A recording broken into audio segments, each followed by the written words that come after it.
autonomous. Help me out, I wanna be anonymous. Help me out, I wanna be anonymous. Help me out, I wanna be anonymous. Don't really matter anyway. The state of the world is empty, and we're living on borrowed time, living on borrowed time, living on borrowed time.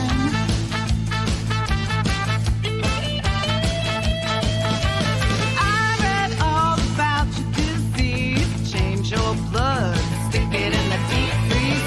You believe everything that you see. Tell me where to get your lobotomy. Did you read about the tortoise and the hippopotamus? Help me out, I wanna be anonymous. Help me out, I wanna be anonymous. Help me out, 'cause I wanna be anonymous. Don't really matter anyway. Hey, yeah, yeah, yeah.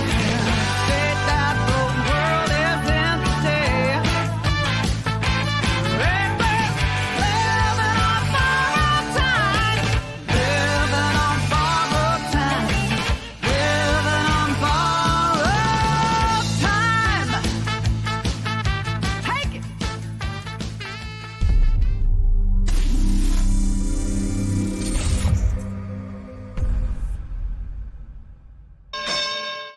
Okay, I don't hear that in my ear, guys. So you guys got to fix that. Or else it's going to annoy me. Okay, so folks, we did not start the fight. You know the Billy Joel song? We didn't start the. I'm not much of a singer, so I'll spare you the horrors of my vocal cords. We didn't start the fire, guys. The Democrats did. Okay, they're the ones who started the fire and lit the Constitution on fire a long time ago. Here's the difference between us and them, and I was very clear about this on Hannity's show. The investigations we conducted during my time in government were based on actual, we felt, illegal activity that we brought to a grand jury of all of the citizens' peers, and the grand jury handed down multiple indictments in a number of public corruption cases. I am totally comfortable we dotted I's and crossed T's. Absolutely comfortable. The difference between us and the Democrats is the Democrats had to make stuff up to prosecute Donald Trump and many of his allies. They had to make up the whole case in New York where there were no fraud victims. They had to make up the case against Donald Trump with the Jack Smith probe. This was based on bullshit, conjecture, nonsense, and basically a political axe to grind. That's what it was. Here's Donald Trump on the South Lawn of the White House talking about exactly this, man, how we didn't start this fire. They started this a long time ago. Stop starting the book in chapter 6. Start it in the beginning. Check this out. Are you worried now that the next time there's a Democratic president, they will indict your FBI director or people in your administration? That's what they tried to do, right? They did it with me. For 4 years, they went after me. They went after me for 4 years, and that doesn't include the 4 great years that we had in the White House. So when I ran it from, 2016 when we won, it began before I got to office. You know that. Wait a minute. Before I came to office, I started hearing rumors about Russia. I said, what the hell do I have to do with Russia? Nothing. Is this more about justice or is it about revenge? It's about justice, really. It's not revenge. It's about. It's also about the fact that you can't let this go on. They are sick, radical left people, and they can't get away with it. And Comey was one of the people. He wasn't the biggest, but he's a dirty cop. He's always been a dirty cop. Everybody knew it, and it's as far as the case is concerned, he gave an answer. You remember the movie The Sum of All Fears, the Jack Ryan movie with Ben Affleck and Morgan Freeman? There's already been a first strike. There's already been a first strike. Ladies and gentlemen, they were the ones about political retribution. They were the ones who did this. They could never get over the fact that a candidate like Donald Trump beat them in an election with their political scion, Hillary Clinton. They can't get over it. They still can't get over it to this day. There's always been Bush derangement syndrome, in the campaign, Romney derangement syndrome. There has never been anything like Trump derangement syndrome, ever. It is a rare, almost fatal disorder on the left where they're willing to kill off their entire movement to take it to this one guy because they can't get over the fact that he beat them. And let me tell you why. to kind of tie this all together. The reason Reagan and Trump both scare them is that they don't talk like traditional Republicans. Traditional Republicans had to like sweet talk everything. Well, you know, we really should do this about SNAP and social welfare and all this other stuff. And, you know, people need a boost and all stuff. You know what people need? People need work. People need to add value to society. They need to create things. They need to take discriminate operants and put them together and make them into bigger and bigger things called creativity. They need to work and add value to the world. They don't need to be coddled. They're not gentle little like pieces of delicate china. Human beings need to be pushed. They need to fail a little bit. They need to fall on their ass, get up, dust off, get back to work, get fired from a job, come back to a job, do it bigger and better the next time. Get dissed by the University of Florida trying to get into school, go somewhere else and get straight A's and then get it back into University of Florida and their medical school or something. You need that. Reagan and Trump have been clear on this in their messaging. Folks, I'm going to play for you in a minute one of the better kind of, not so much a speech, but it's about a 1.5 minute soundbite. It's about redistricting, but it's about bigger than that. It's about speaking in bold, big, bright differences and not pale pastels. I want to remind you about this Reagan speech. I want to play a clip for you. This is the cut I'm talking about. One of the greatest speeches ever recorded, this Ronald Reagan speech. And if this isn't like a clarion call to how we should move forward as a Republican Party, painting the difference for people. It's what Spencer Pratt's doing right now in the Los Angeles mayor race. Stop pussyfooting around and bullshitting people and trying to be Democrat light. Tell people what they need to hear. They are not stupid. They're not delicate China dolls. They will figure it out. Listen to this. There are cynics who say that a party platform is something that no one bothers to read and it doesn't very often amount to much. Whether it is different this time than it has ever been before, I believe the Republican Party has a platform that is a banner of bold, unmistakable colors with no pale pastel shades.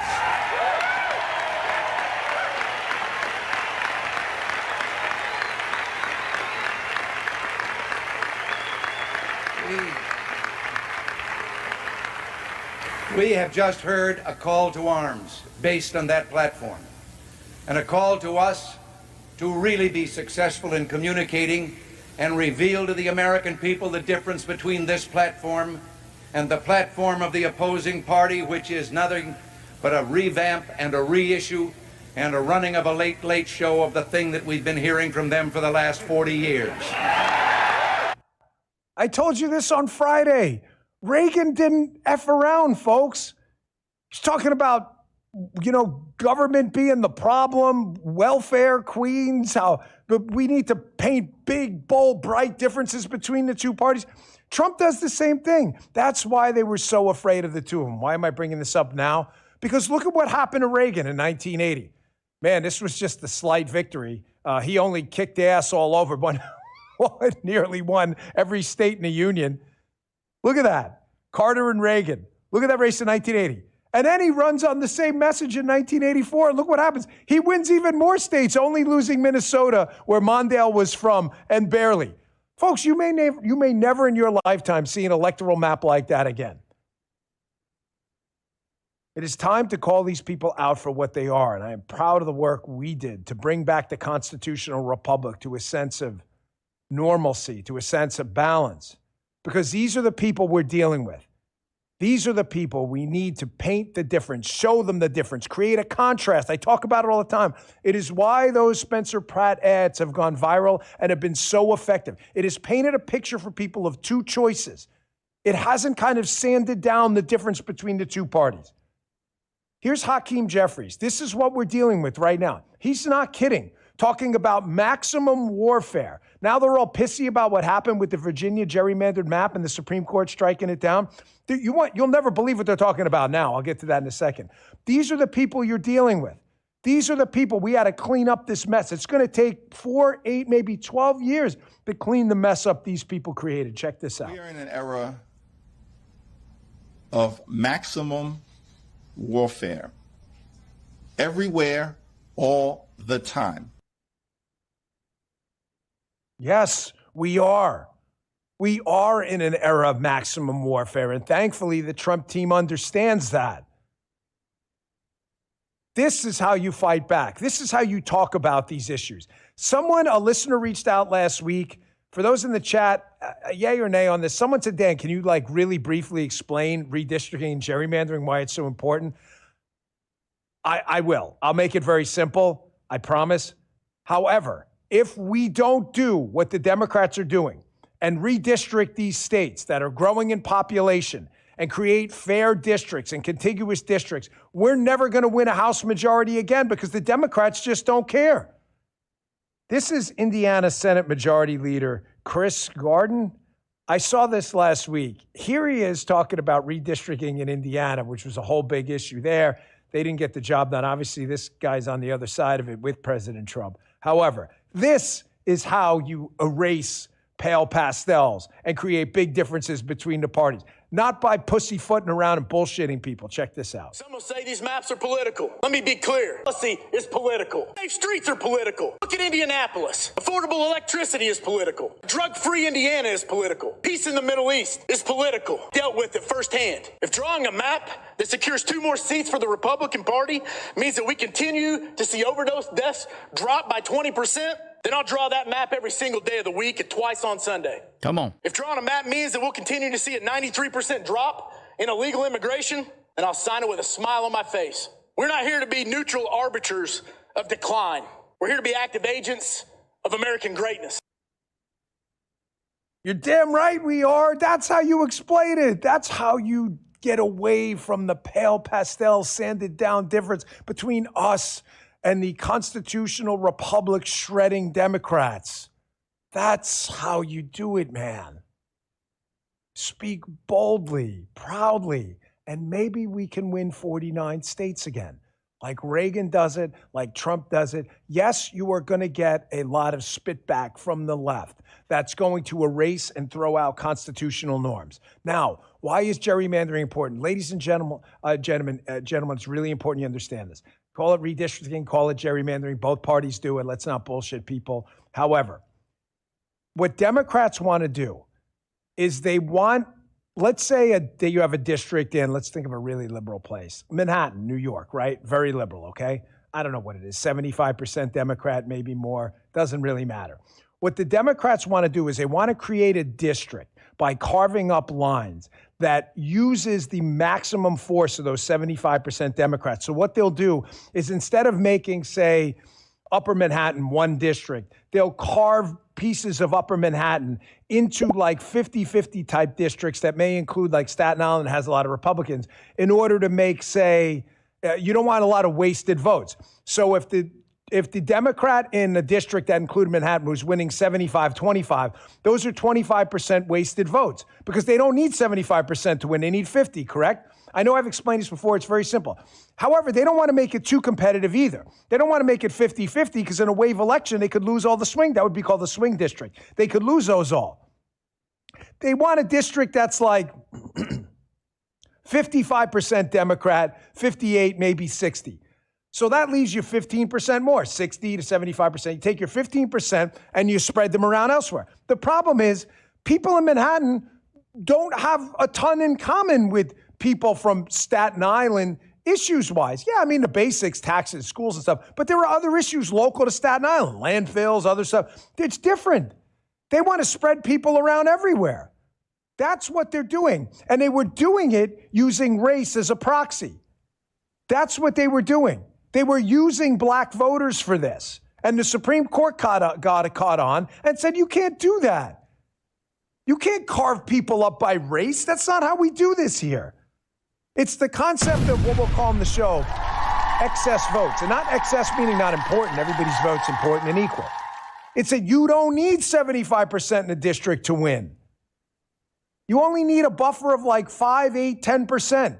You don't need 25% extra. That's what they were doing. So if we don't fight back and do it ourselves, we are going to get our ass kicked. It's a simple math problem. Here's an open source zone update on where we stand right now with these new congressional districts, how around the country now Republicans are finally fighting back. Here's the Crystal Ball 2026 House ratings after the Virginia redistricting got their asses kicked in the court. Now we have pretty solid Republican seats, 211, pretty solid Democrat seats, 208. We have 16 toss-ups. We're probably going to have to win 6 to 8 to 10, maybe of those toss-ups, depending on what happens in some swingy districts and what turnout looks like in order to hold the House, which is super important.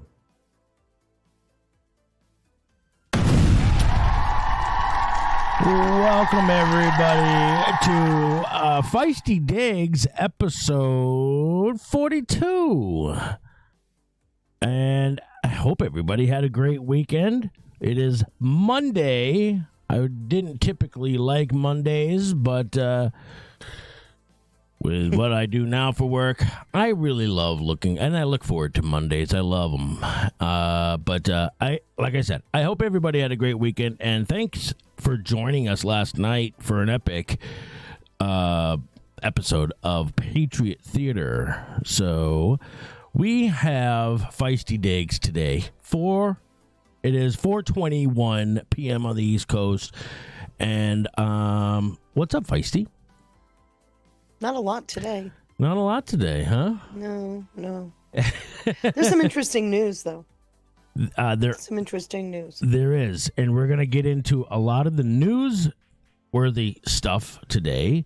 Not so much the digs, everybody. No, unfortunately, I did something to my shoulder, so I had to stay off the computer. Don't smile like that. That's the "I told you so" smile. Yes. It gets heavy after a while when you do a lot of research. Well, it's one thing to be mentally tired, but when you physically take a hit, I mean, yeah, it's been a rough few days for me. I've been in a lot of pain. Yeah. Well, hopefully you get better soon. I hope so. Yeah. It is getting better. I can at least move my arm without screaming out. Yeah. Military Mom, please put dates on these shows. What do you mean? Do you want me to put them on the screen somewhere, Military Mom, or something? Or every Monday, we do every Monday at 4 p.m. Unless you're talking about something else, let me know, Military Mom. Good to see 1T operator, Jackie Wan, Marissa. Hey, what's up? I am Taylor. Always good to see you. Maiden Pew. Said, and I feel bad. I look, guys, I'm going to move Patriot Theater at some point here in the very near future up to 8 because, the time was because I could target a lot of the people on the West Coast, but the longer this goes on, I feel like it's not too much consideration for those on the East Coast that maybe want to partake. So I want to be more considerate, especially for those of you that gotta maybe get up early in the morning, going till 2 in the morning is really hard. Yeah. Good to see Just Sharing 7 and over in Pilled Highway Dog. Matter of fact, we have DeCobb. Shout out to DeCobb, who started off with 1,000 gold pills. Says we the people are wise. And growing wiser and wiser by the day, DeCobb. And I love seeing it. I love seeing the progress that's being made everywhere. Feisty. I've been having more and more in-depth conversations about bringing trust and faith back to government. Oh. We had, yes, I figured you'd be proud of that, right? My favorite topic. Yes. Thank you, Serpentine, for the cookie. Says, good afternoon, Patriots. Shout out to you, Serpentine. Good to see you, friend. Who else we got lurking out there? I think I see Filter Dog. Yes, just Kevin. GGB working it. No fake contract. Patriot drummer. Curious Cat coming in hot with a cookie. Thank you so much. DeCobb says Feisty Cat and Oracle from long ago. Patriot Soapbox. That's right. I cannot believe how many people remember me from those days. That's right. Yeah. I cannot believe There's it. a lot of OGs in the chat. I had no idea that my name had gotten around like that. Mm-hmm. Honestly. Patriot. What's up, Patriot Rick? Says, good afternoon, ARM family. So, we got a sober lady sighting. Hey, sober lady. And Tammy, the lovely Marissa, Dwana Queen of Lurks says, lurking and working. Yucky Monday. I get that. I totally get that. I don't miss it, though. Thank you. Good to see you, Dwana. And Pigs on the Wing with a phone drop says, love y'all. Wow, we love you too, Pigs on the Wing. Hope you're doing well. D. Richard, What a name. Yeah, what, Pigs on the Wing? Yeah. What a name. It's like a spinoff when pigs fly, right? Right. D. Richard, learning from Feisty Cat and getting chores done. Thanks for making chores easier. Don't you just love that? Unfortunately, we're not doing a dig today. It is. I feel like I'm letting people down. No, guys. Look, Feisty, remember Thursday nights when we do the news? What did I tell you? What do I bring you on there for? For your take. Yeah. Okay, when you take the collective of all that you have learned over the years, not even since you've just been covering topics like this, but even from your days back in being employed. Back. So we're going to get into more newsworthy things today, guys. And a couple of things of note. Like I said, yeah, I've been talking about the trust and faith, bringing trust and faith back into government, right? Which I see it more and more and more every day. Did you see what Rubio did? Are you talking about? See, I've been wanting to talk to you about the thing with the Pope. We've been needing to talk about that. We need to talk about. Is that what you're talking about? No. Okay, so what's the other thing? It's in the chat. He put out a 5-minute speech about Catholics and their contribution to the founding of our country. And I couldn't believe I was hearing what he said, because if you've been in my chat all these years, you heard all of this, all of it. Wow. I've been talking about it for years because, once upon a time, it was illegal for Catholics to even participate in commerce. Yeah. Illegal? They couldn't vote. This is why Charles Carroll, after the... Illegal? Yeah. Wow. Catholics, visceral anti-Catholic sentiment in this country. Well. In fact, did you know Bank of America was started by an Italian Catholic? No, I did not know that. Yeah, because Catholics couldn't bank. It's come a long way. Not necessarily in a good way. Yeah, now it's flipped, right? But it was started by an Italian Catholic in San Francisco so that the Italian fishermen could bank their money because they couldn't bank. Bank of America played a huge role in my red pilling. Did you know that? Mm-hmm. Through in real life, a personal reason. Back when I was just about to be a dad, before my daughter Jaden was born, she was born in 2005, so it was right around when the Red Sox, made their first World Series appearance. They lost, I think. No, well, not World Series, but they lost, I think, to the Yankees. I remember this so vividly, and I was working my ass off. I was the only one working. And trying to find a nice place, and just got a nice place, and I was kind of broke at the time, and I needed money. I had just switched banks, and I needed a car seat and a car seat and a crib, and I totally forgot that I had like a little over $300 in a savings account. No, just under $300. It was like $297 or something like that in a savings account at Bank of America. But it was with Fleet Bank at first, because I think Bank of America bought out Fleet Bank, I think. Mm-hmm. That's where I had an account, and I just totally forgot I left it there. So I went to so I thought, and I went to go cash it out. It's like, I'll just go empty the account out, because I had started doing banking with credit unions.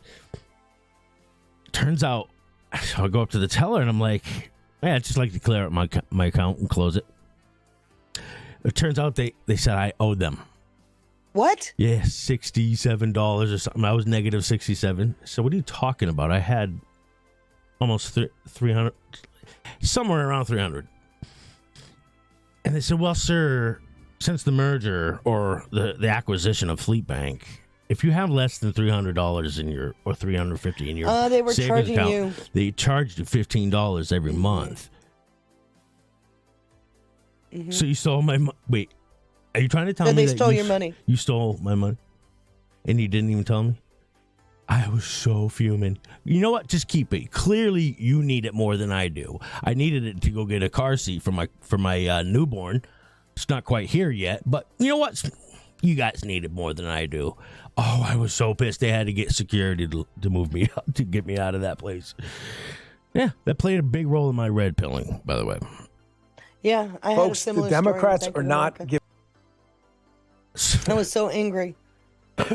Never again. So that's when I'm with credit unions for now on. Let's see here. We got a couple more thank yous. Good to see Sean Joe. Much love, brother. Thank you for the can. Every day, Sean Joe. Unchained 01 with a can. Sean likes mayo in his fries. Fake news. I know it's a mystery. Snow Mexicans and fries. I am not a Canadian, and I like fries, but hold the mayo. Nice try, I couldn't Unchained. do mayo on fries. No. Not even appealing to me. No. Yeah, hold the mayo. They think just because I ever since I said that, like seeing somebody like eating that shit out of a jar is like disgusting to see. It is. Yeah. They think they control me and that it works. I kind of play along with it. It's fun. But thank you, Unchained, for another can. Says usury was against the crown laws also. Unchained with the knowledge. So they let the wizards / drug dealers collect it for the king. Does that sound familiar to you? Mm-hmm. Interesting. Mm-hmm. Mm-hmm. Oh, Pigs on a Wing is a Pink Floyd song. Q New says over in there. I didn't even know that. But what a name. Yeah, what a name. Hey, Duppy told... What? Oh, okay, I was trying to troll Duppy. I see. Thank you, Unchained. So, other things. Do you ever take on what Bongino said in our opening clip? Well, unfortunately, he didn't go into depth with the Virginia issue, but he's right about the redistricting. The gerrymandering's been going on for a while, and what the Supreme Court just shot down is you can't use the black vote as a proxy to redistrict and gerrymander districts. And that set precedent for the rest of the country. That set precedent for the country. But Virginia didn't use race as a proxy. They used politics as a proxy. There was a difference. And they changed... They used race as for politics against policy. Yes. What they did was they changed what was probably the most fair set of districts in the country. Mm-hmm. 6 Democrat, 5 Republican, and they were pretty well situated, to 11 Democrat, 1 Republican, and that Republican was gerrymandered all the way up the western side of the state. It's like a perfect keep it up segment. Right. Keep it up. Just like what you and I were talking pre-show about this latest news, or should we call it even news, or is it just rhetoric, or is it just... It's rhetoric. You mean the lowering the age to 54? About that you have Chimu Obama, a.k.a. Hakeem Jeffries, and others trying to, quote, do all that they can in order to bypass this latest Virginia Supreme Court ruling? So what they're saying in Virginia is that they want to pass a law that would mandatorily retire justices at the age of 54, which you got to ask, why 54? Well, go look at the age of the justices on the Virginia Supreme Court, and you will see immediately why the age of 54. They're over 54. The Republicans are. Oh.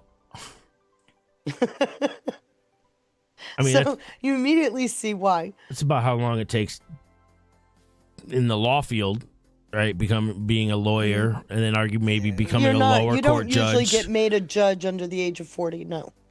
or even for that, or 50, even for that matter. Supreme Court, that Usually is. you're seasoned. Yeah. Seasoned jurist. So, I'm looking at, first of all, here's the big deal. So the Democrats in a rush on Fridays filed for certiorari with the Supreme Court over the Virginia opinion. They couldn't spell. They spelled Virginia wrong. Yeah. They left out an I, and they spelled senator, senator, or something like that. Gosh. They couldn't spell, so it was obviously hastily done. But that's going to go nowhere because they're trying to get a stay on reverting to the old maps.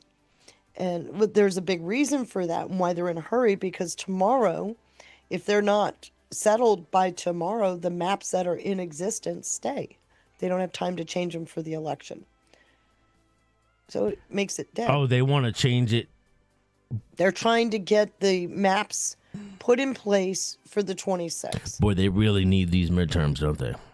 Yeah, they are desperate for the run to the midterms. And that's, it also comes down to Mark Elias. We all know and love Have Mark you Elias. seen his reactions lately? Oh, they're off the charts. He's really Yes, Chris, that's it. Sentator. sentitator. Sentitator. Sentitator, sent a potato head, right? He's really been looking quite upset lately. Mm-hmm. Well, I would hope, and it's just my opinion, but I would hope that he's got his share of indictments on his head from some of the shenanigans. And him being nervous would lend itself to that thought, right? Yep. Because he, and that's part of the reason why they're so desperate. If they could term limit or lame duck Trump in the 26th, they can shut down all these investigations. Or at least that's the thought. Mm-hmm. And I still am curious as to whether or not Joe Geneva down to Florida is a way to moving that big RICO case out of DC's jurisdiction. I can't get that out of my head. Which has them even more nervous because now they lost their acolytes, right? You don't trust Joe Geneva? I do trust him. Oh, okay. But I'm thinking the case is rightly brought in DC because it's against high-level people in the government. Okay. But the Mar-a-Lago raid allows them to move the venue to Florida, a more friendly area. And I can't help but wonder if that's why Joe Geneva is down in Florida. And it effectively moves the case out of DC down to Florida because of the Mar-a-Lago raid. At the whole weaponization grand jury down there. So if that's the case, expectedly, we should be able to see almost immediate screaming. Mark Elias. Yep. Andy McCabe's all over the news. Comey's been everywhere. I mean, you're seeing the usual people in front of Trump the camera, talking right? about Comey. Mm-hmm. You're seeing all the usuals are in front of the camera. Mm-hmm. Obama's going to Canada, and you got him making comments. So, regardless of where you stand with any of these individuals, the idea of them trying to lame duck Trump is real. But it looks like no matter what they try, there's another gotcha. So they can't cut a break, right? But I so badly just want to tell them, just keep it up. You guys are doing a bang-up job. Well, all we need are sound bites of all of these put together and make a great campaign commercial. Can't forget Norm Eisen as well. That's right, Crystal. Right. Norm Eisen, yeah. And then another thing, there's two other, I guess you could say, topics. Mm-hmm. You got one being, Pramila Jayapal doing what I would consider treasonous. I think so. I don't think you can get any more treasonous than what she just did. Going to Cuba? So for anyone who doesn't know, Pramila Jayapal, if you know her, the congresswoman. She's a communist. She is oh my gosh, communist. And she carrying type. Just tried to I don't know. Maybe she successfully did it. Bypassed Trump's sanctions on Cuba receiving oil, shipments of oil, and she just bypassed it totally altogether to help. I mean, if you know what the definition of treason is, lending aid and comfort, or at least subversiveness, right? She's being subversive to the United States. Yeah, you can say that, but that you would have to. Is Cuba deemed an enemy? Mm-hmm. That's why the sanctions. Officially, right? So sanctions. Well, we've had sanctions on Cuba since the 70s. So how is that not lending aid and comfort to an enemy? I don't. I'd have to let a judge. Like Jane Fonda. Jane Fonda is a perfect example of a treasonous individual. I cannot, and to this day, she's unapologetic. Because she's never been held accountable. She was never held accountable. For anyone who doesn't know what Jane Fonda did, oh my God, received information about prisoners of war, POWs back in during Vietnam. And she was tasked with getting them back to the American generals, I think. And what did she do with it instead? She gave it to North Korea. She gave it to the enemy. That right there is as treasonous as you get. You know, but you can go back even further. That's the McCain story, right? That's right.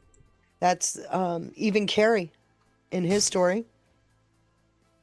Who? And they tried to go after Bush 1, Kerry. In his John story. Kerry, yes. John Kerry. And then you've got, I'm sorry, I just did something stupid. But we've seen examples of this since the 50s. And nobody's ever held to account. I don't think that sticks. Times have changed. Trump just said it today. This isn't revenge. This is accountability. Yeah, accountability, which we keep hearing indicator after indicator. Bongino even talks about it later in his show, that there's accountability coming. Those D. Richard says those embargo were from before Trump. Yeah. It's still treason, right? It's still the fact that, holy shit. Like, again, lending aid and comfort to an enemy. It's got to be things like acts like that. There's got to be accountability for that. I don't know what they use. Otherwise, we're not going to discourage it in the future.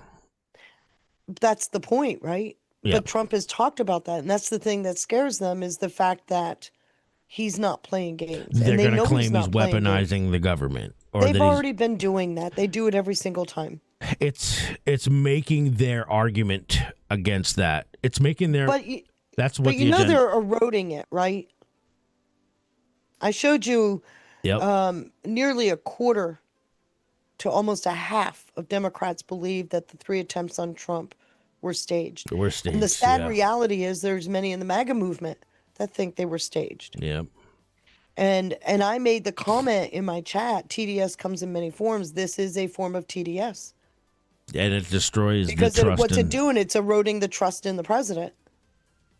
Ever since you brought that up to me weeks ago about restoring trust and faith in government, everything I see from that point on that Trump is trying to achieve is to raise the trust, the collective trust and faith in government.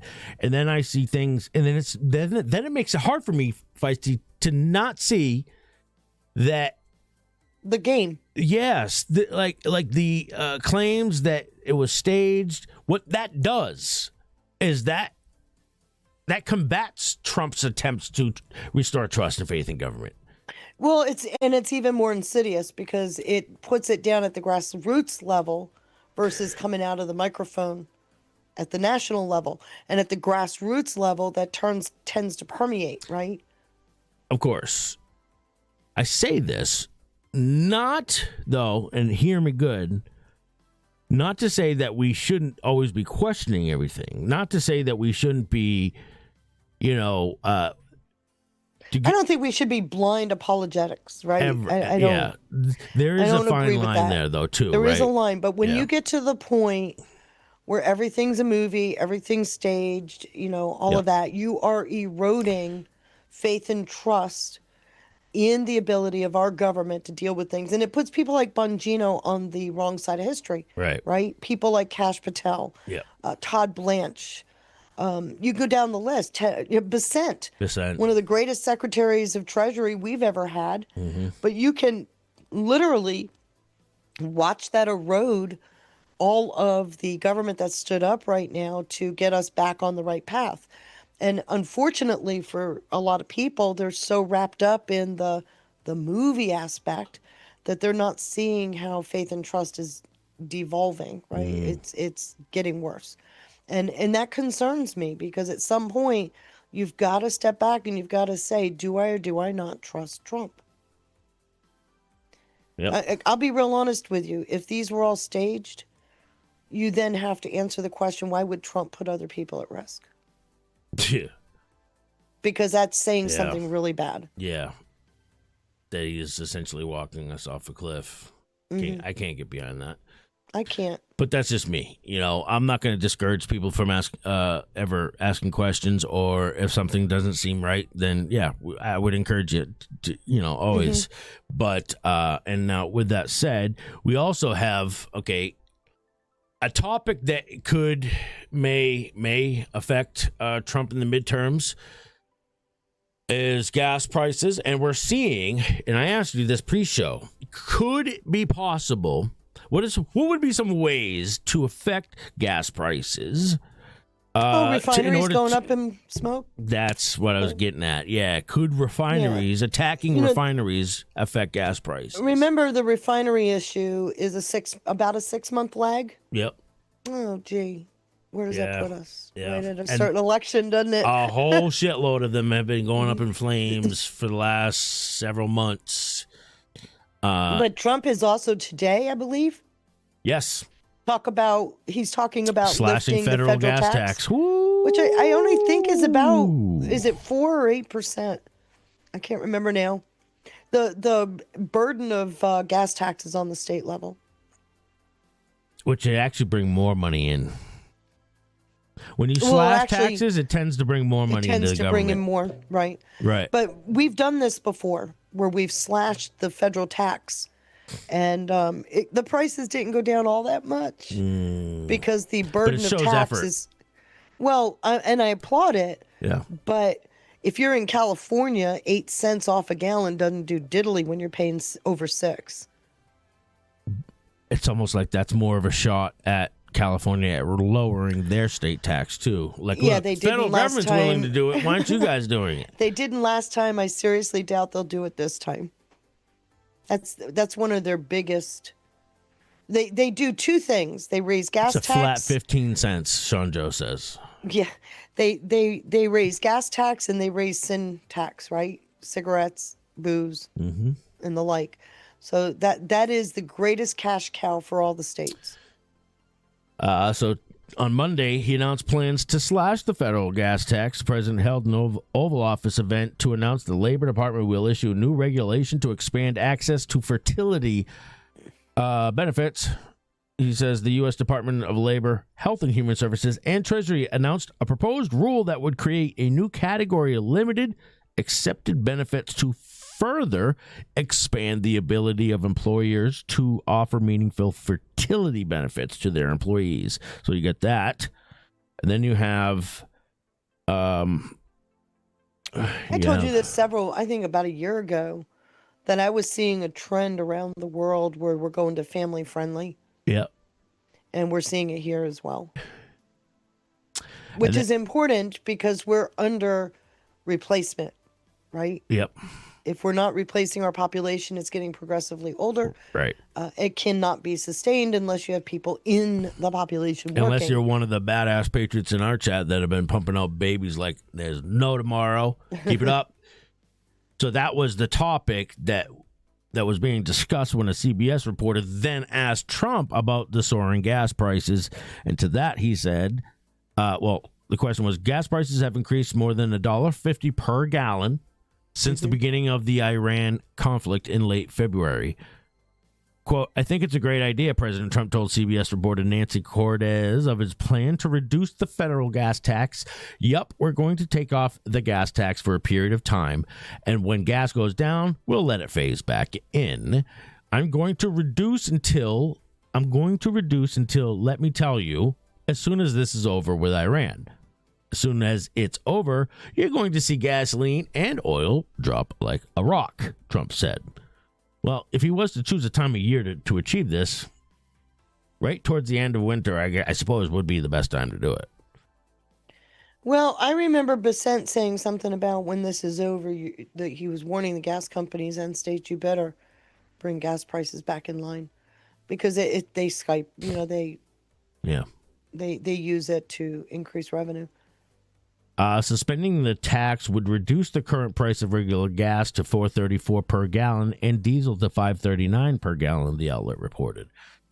So, where is that? Gas here is $4.19, I believe. Yeah. But I know in California it's over $6. I think they would love $4 a gallon gasoline. Poor Californians, man. I know they're getting beat up. And then NBA legend Magic Johnson's gushing endorsement of failed LA Mayor Karen Bass totally backfires after ex-users uncovered the damning fact. Magic Johnson siding with a communist. Mm-hmm. What? I know, that was so sad to see. Oh. Well, there goes the Dodgers. There goes the Lakers. Infamous race faker Rachel Dolezal back in the news with new OnlyFans certified sex coach, of course. Then you got the UFO files, all that stuff, which, again, I contribute to restoring trust and faith in government. Mm-hmm. That's transparency. Like I said to you the other day, you've got to answer these questions because what's about to come out should take your attention. I don't see how you can't see something. I don't see how you can't see it either. Yeah. Do you not see? Can you not see? Let's see. Got a couple other thank yous. Hatch Edition, period. Jayapal, Unchained. Yes. Hatch Act and Logan Act, I think, is the other one, right? Mm-hmm. Which... Yeah, but nobody's ever been charged under Logan. That's kind of silly to even talk about it. And then Unchained again with a cookie. Fonda is a POS. Wakami Tokyo Rose. Yep. Ted Turner was a POS too, says Zionist neocon. Well, if that's... I mean, look, Trump, he praised him. Yeah. He praised him. And from what Trump said, he said he was pretty upset with the way CNN turned out. Right. So, Zionist or not, people are misusing the term Zionist, and I wish we would get back to its real meaning. Well, I heard Monica Crowley say the other day how she is a proud one. I don't know enough about it.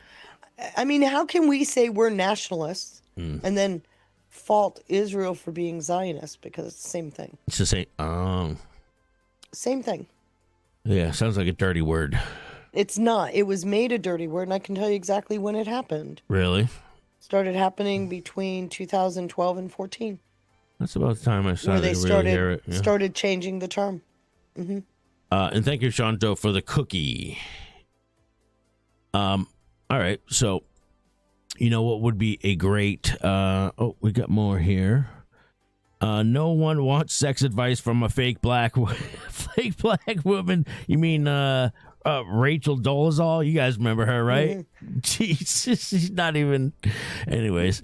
Don't even go there. Yeah, I'm not even going to go there. Thank you, Jax, for the can. If a company is caught committing fraud while under the Defense Production Act... there are very strong penalties for that company. Not only is the current contract done away with, but that company can never be contracted again. Right. Not ever. That is needed to be said, Jax.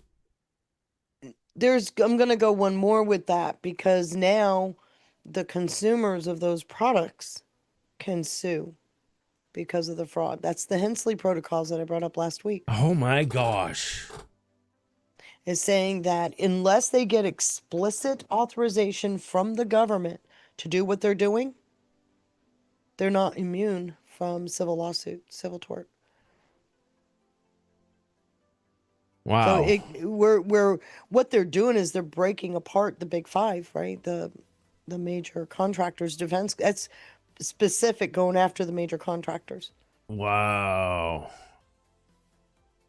Any thought? I don't think this is the only place this is posted. 15 CFR subsection 701.6 violations, penalties, and remedies. What does the CFR stand for? Code of Federal Regulations. Okay.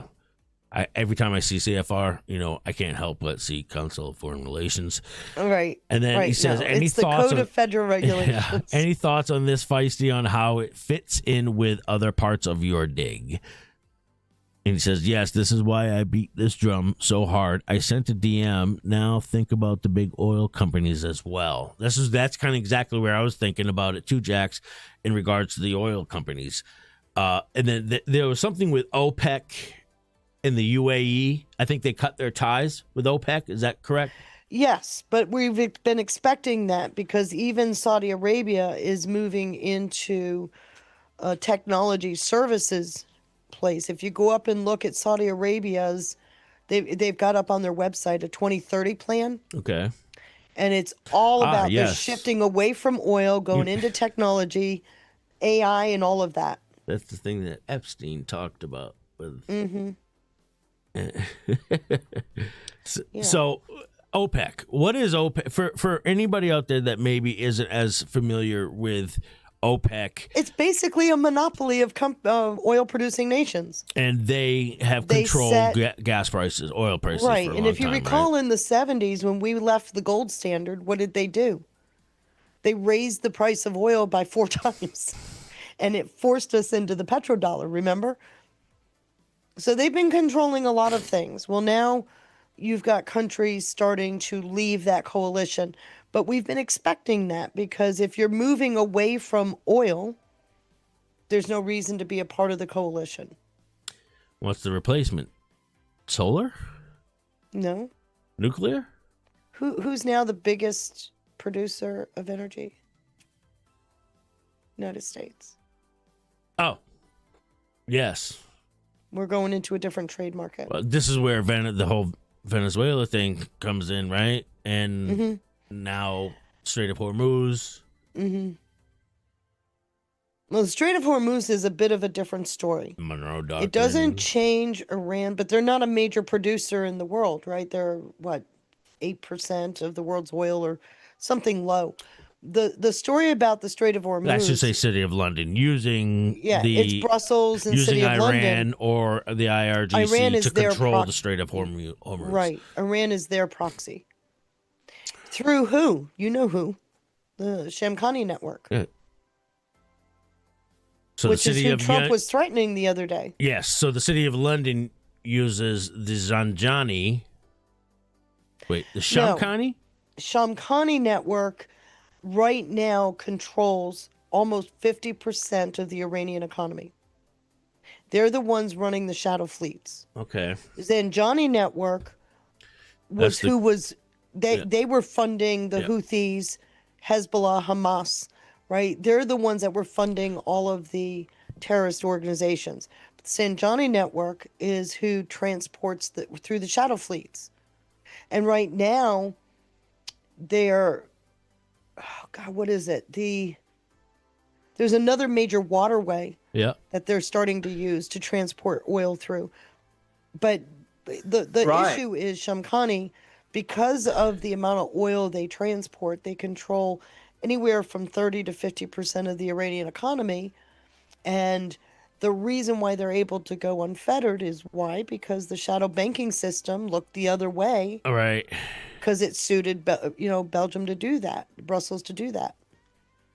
Or Brussels and not Belgium. Brussels. And I knew when I heard this discussion being discussed just the other day, and I brought this clip forward where we can talk about it. I also have a Promethean update or a Promethean action clip that we got to play.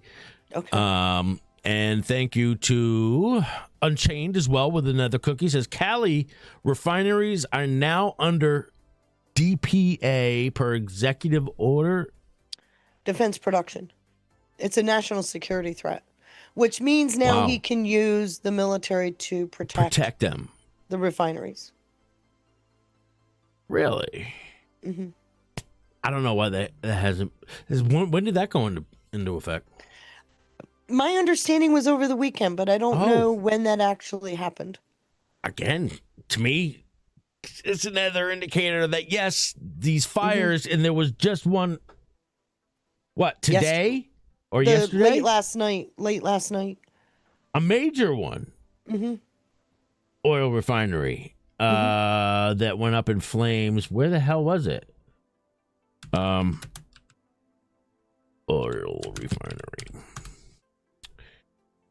I don't remember where it was. Okay, this is 8 minutes ago. Numerous emergency crews are responding after a large explosion sparked a massive fire at the refinery plant in Oklahoma, Tulsa, Oklahoma. Yeah, there's obviously An attack. sabotage happening. Yeah. This is happening as of like just a few moments ago. So, But I think what are we up to 4 now? there was the biggest one in America, which is down in Texas. That was just like a week or two, or like 2 weeks ago, I think. Mm-hmm. Yeah, we're seeing it happening time and time again. Refineries exploding, huge explosion, Fire Rocks HF Sinclair oil facility in Tulsa, Oklahoma. And I got a whole map here of all the refineries that have been affected in just a few months, if not about a year or so. So, and let's see what else. Things are not looking good for the left in California. Trump is now threatening again to pull troops out of not just Germany anymore, who, by the way, just won a massive election. Yes. I put those stats in Germany. Yeah. 333 seats. That's just interesting holy number. Shit. It's also happening in the UK. The Reform Party. UK is 333 seats. That's the UK. But the Conservative Party in Germany just won big time. Massive. Mm-hmm. But Trump's now threatening to pull troops from Italy. What? He said he was going to consider Italy and Spain. Now, let me just point out a logical statement. Okay. He's already talked about withdrawing troops from Germany, which is a big hit on Germany. And he's only talking 10,000 troops. We have many, like 40,000 troops there. So 10,000 troops, pulling out a quarter of them is a sizable number. Mm-hmm. But the bigger hit is economic. Germany's economy is dependent on the American dollar and our presence there. Our presence Italy is in a similar boat. And he's also threatened to pull troops out of Spain. What is he doing? He's increasing a noticeable fracture we're seeing in the EU member countries. Mm-hmm. He just went in with a wedge and just went and brought it wide open. And the purpose of it is because of NATO. NATO now is having funding issues, which that tells you something too. We were talking about this last night in the chat. We heard where Root was saying that the European countries have agreed to 5% of GDP for NATO. Yep. So how is NATO going broke unless these countries are building up their own militaries?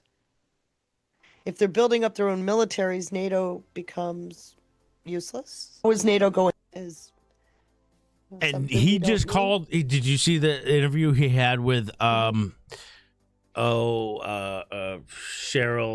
Atkinson? Wasn't that a great interview? Did you see it? He talked about how NATO is nothing more than a paper tiger.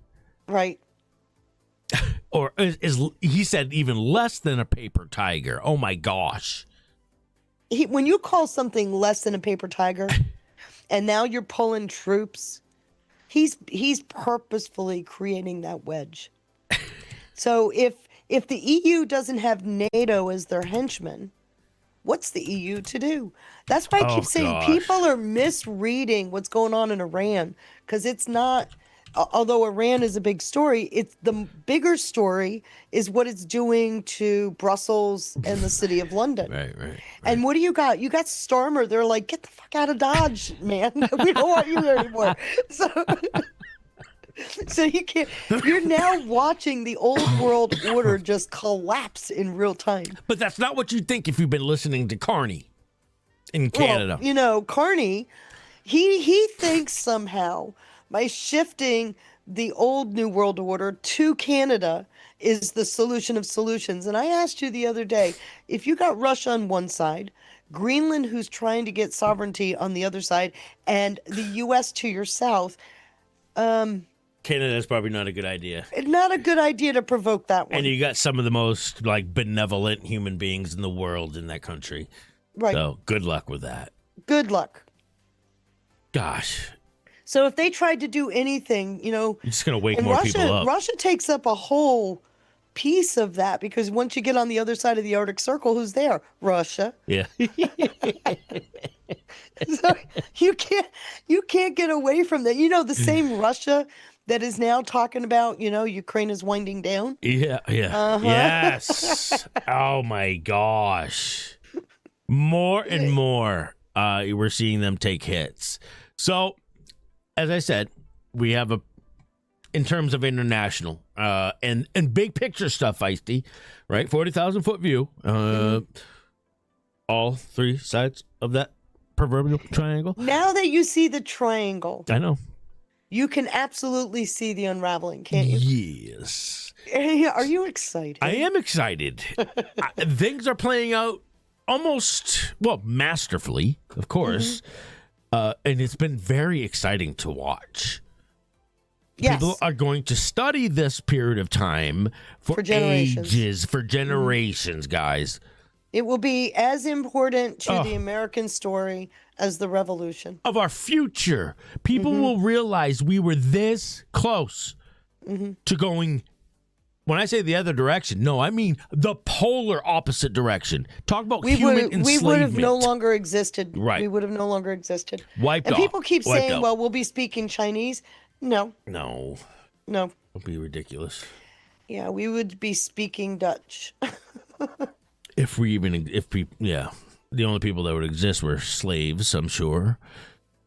So I'm going to leave it up to you. Do you want to start with the Promethean clip, or do you want to hear what these fine gentlemen talk about when they bring up the Zanjani? I want to hear what they say about the Zanjani network because, Okay. you know, that's been one of my baby, Yes. my pet digs. And it's Stephen Kuhn with Rich from Rich Does Politics. And I have to get back to him about something. And then there's some other gentlemen on here. And they talk about the real goal of the conflict in Iran. So, again, big picture stuff. Am I close? Or are we? I'll let you figure that. I'll let you come to that conclusion. Oh, I see that smile. Okay, Yeah. good. I'm like, I can't wait to hear it. So that's a good place to start. Guys, I would encourage you. Here, I'll drop the link to this copy video URL in the chat. Shout out to Rich Does Politics. He even has on people like Susan Kokinda, Barbara Boyd from Promethean.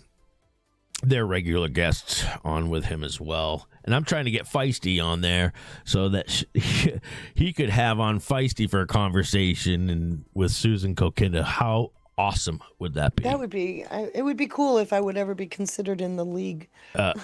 You should be. It's a shame that you're not yet, but we'll get there. So here they have a conversation about Trump ends Operation Epic Fury. London panics. These guys definitely know what time it is. Man, London is beside themselves over the ending of Epic Fury. They are beside themselves. And what does that tell you about the ending of Epic Fury? Strategically designed, right? I suppose. They were waiting for a breaking point. Really? So You'll see. Think of it as you hear them. I don't know what they're going to say. Yeah. I'm sure they come into this, but If Trump is waiting for a breaking point to start the next phase, Yeah. and they weren't ready to end Epic Fury, and oh, by the way, we've got our neocons in Congress trying to get Trump to now send weapons to Taiwan because of this suggested conflict between China and Taiwan. Oh, for crying out loud. So we're trying to find our next battlefield, right? Because Epic Fury largely means ending that largely means that battlefield is dried up. Putin has just said Ukraine is winding down. We need a new battlefield. Oh, please send weapons to Taiwan. How do you?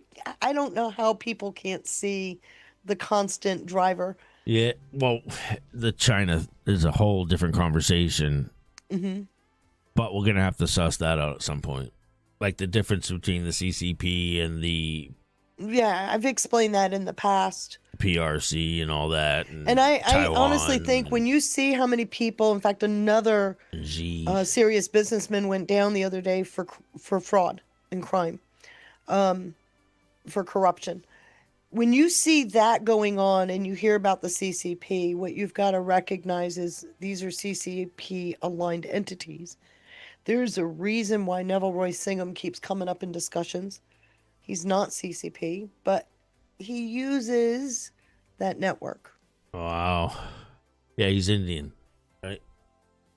I think. Well, yeah, and he lives in Shanghai right now. He's actually American. He's no American. That's why he lives in Shanghai right now. Right. Let's see. At the very from Jax, Sean Joe with a cookie.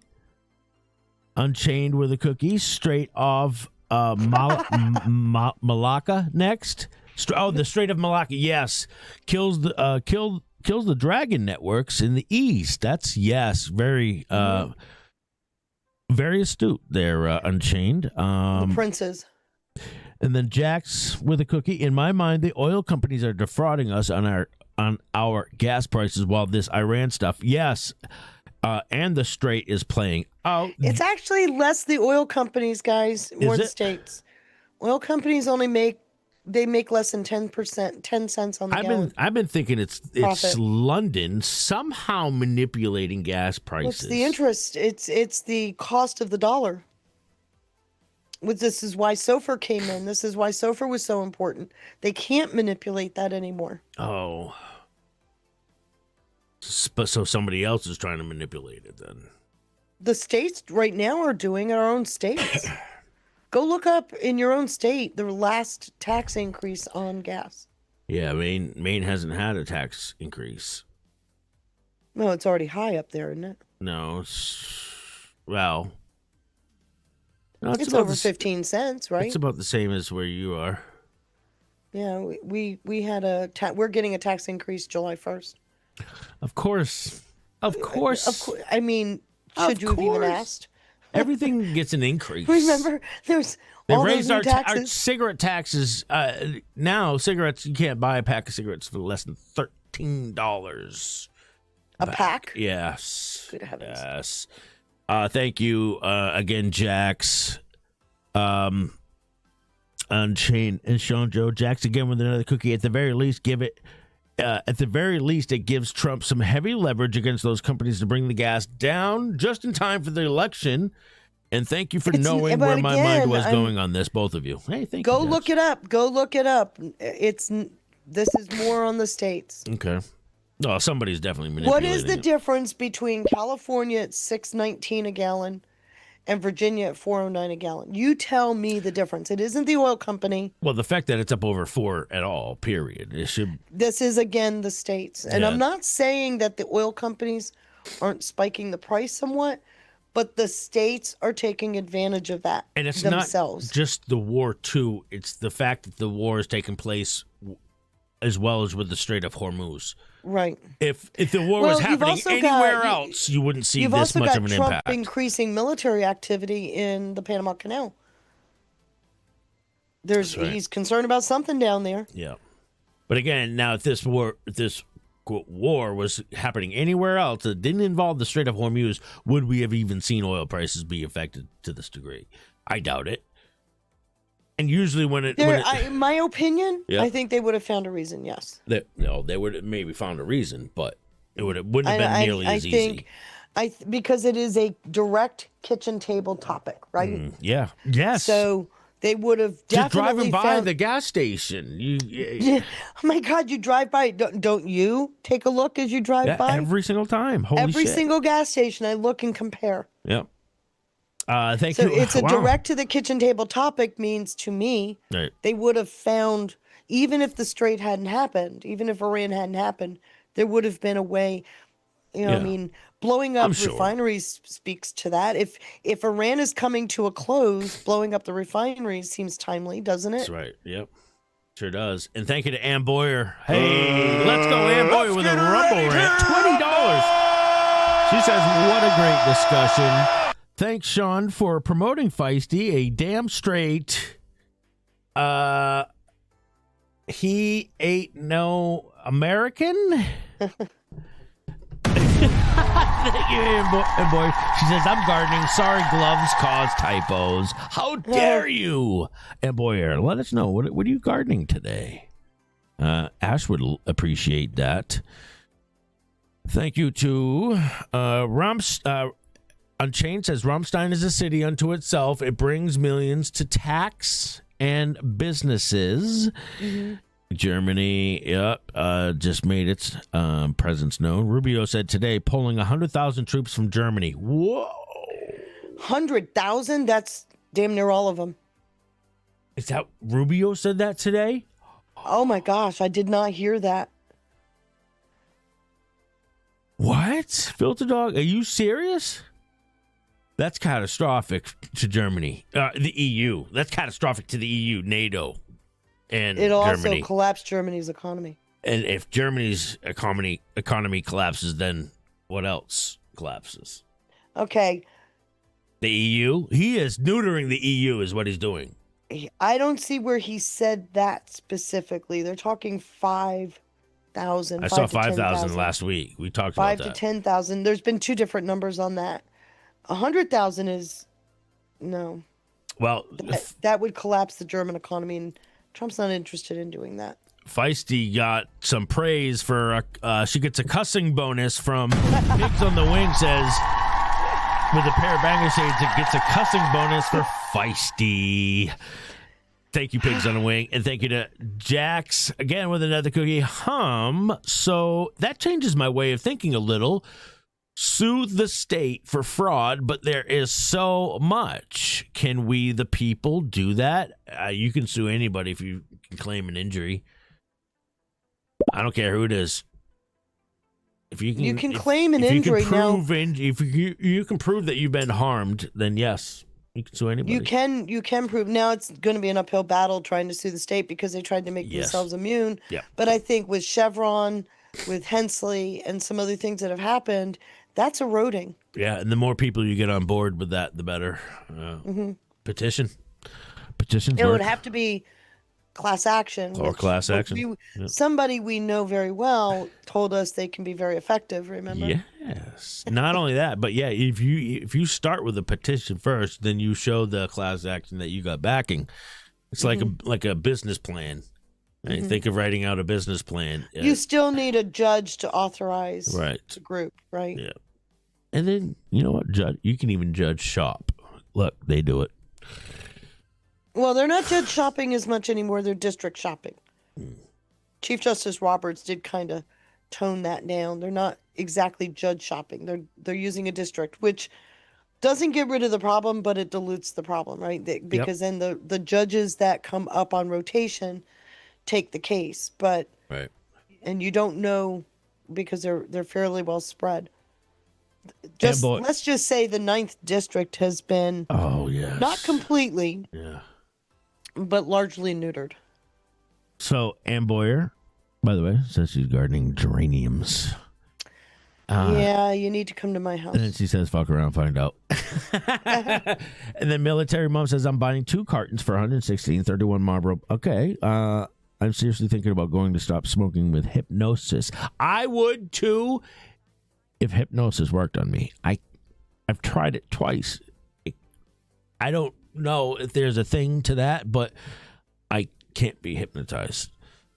A number started with 5K. Rubio said on video 100K, removing all of them. Oh, I think I know what you're talking about. Mentioned the possibility of it. Yeah. All right. 5,000, but we've only got 30. We've got less than 40,000 troops there. So I'm not sure where that 100, unless they're talking all the contractor support services as well. Which that would is mean a total that would be devastating pullout to Germany. of American support that would upend the German economy. And this is the 5,000 is just a shot across the bow to the EU. It's a warning to the EU. Look, we're proving to you just how much you're propped up by America. Mm-hmm. Don't think that I don't see that. And So that's the same thing he FAFO. just did with Italy. Yeah. And he's also threatened Spain. Yeah. That's right. Anyways, I want you to hear this conversation with these Can't badass wait. patriots. So it's only about Can't 14 wait. minutes. Here we go. Right. You would think they will want, that's all they talk about is love and peace. Well, yeah, so you had Epic Fury, and wrapped up in that, technically at the same time, but I'm with you, was Epic or Operation Epic Freedom, but that focuses on the Strait of Hormuz. And this follows Trump's sort of declaring victory based upon something that came about in the course of the war. So it's like, so in other words, in response to the conflict, the Iranians shut down the Strait of Hormuz. Now, when Trump goes into the conflict, they declare that the aim of the conflict is to reduce their military capacity and to get them to give up their nuclear program.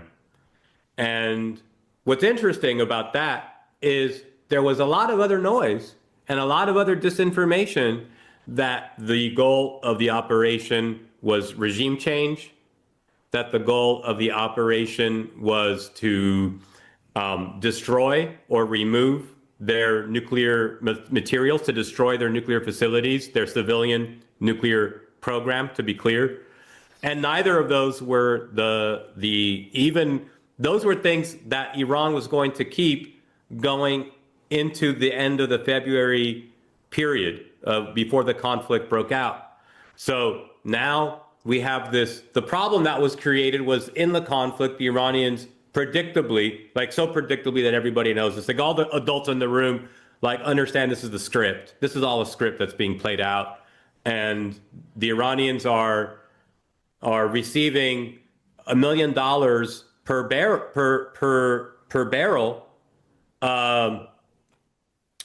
per ship to go through, and they're taking Tether, they're taking USDT for it.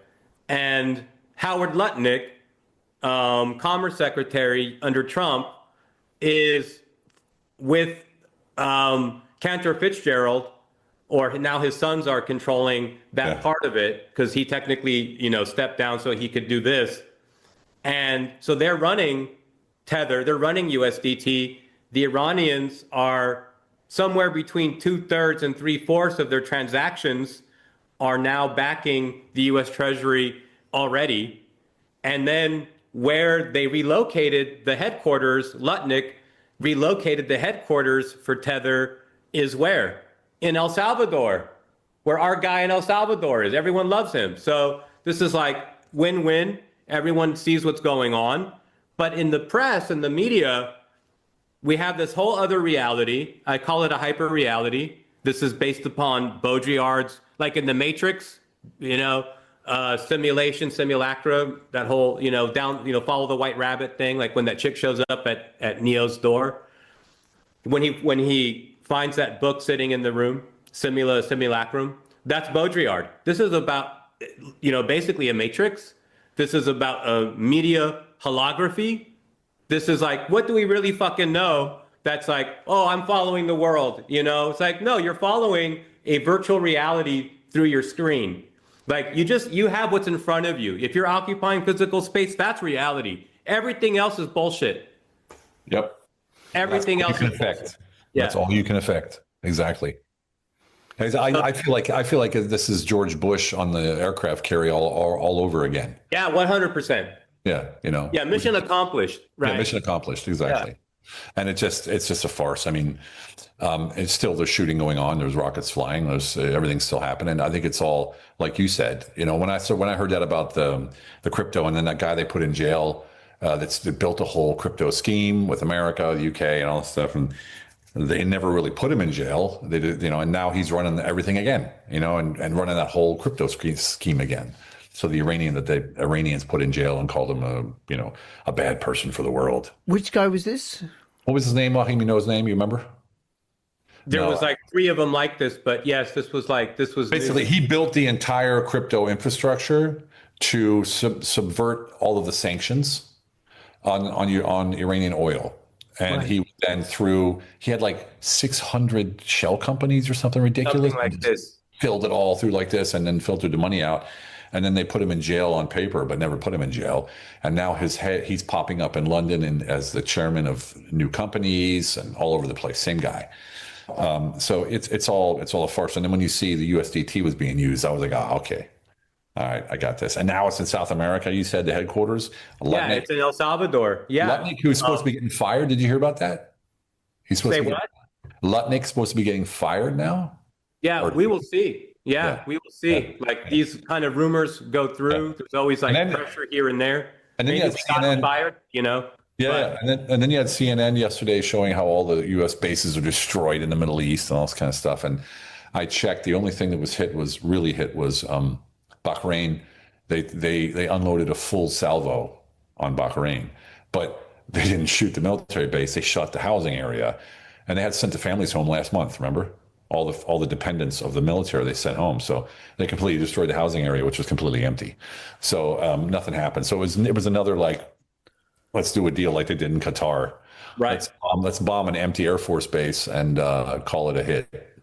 I mean, Trump wants to pull our guys out of these bases anyway. Yeah. And so but so long as those bases are there, or at least as long as there's housing that can accommodate them, like how would you future administration proof the things that Trump is trying to do, right? Like you would have to actually walk through the whole steps, and you would actually have to have the things physically fucked up, or at least the concept in people's minds that was the reality. That's the truer part of this, is the construct in people's minds. So it's all in the press, it's all in the media. Now it's like common sense. Oh yeah, the Iranians destroyed all these American bases. Has nothing to do about what's true or not. Yeah, it has to do with what people believe, what policy can be based on is what people can believe. Common sense. Yeah. And once something reaches the level of common sense, then it's like, you can't go against that. You can't go against. It's funny you say that. It's funny you say that because common sense, the level of common sense is the basics, but it's been inverted now.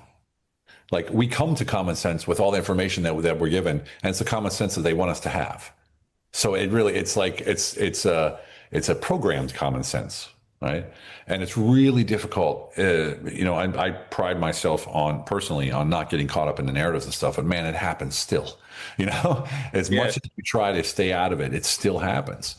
And even our conversations we're having, you'll say something, Rich, and I'll be like, oh yeah, that makes sense, and then I'll lean that way. It's sort of like I'll start going down that rabbit hole, and then that'll trigger something else. And the next thing you know, you're in this fucking cave, right?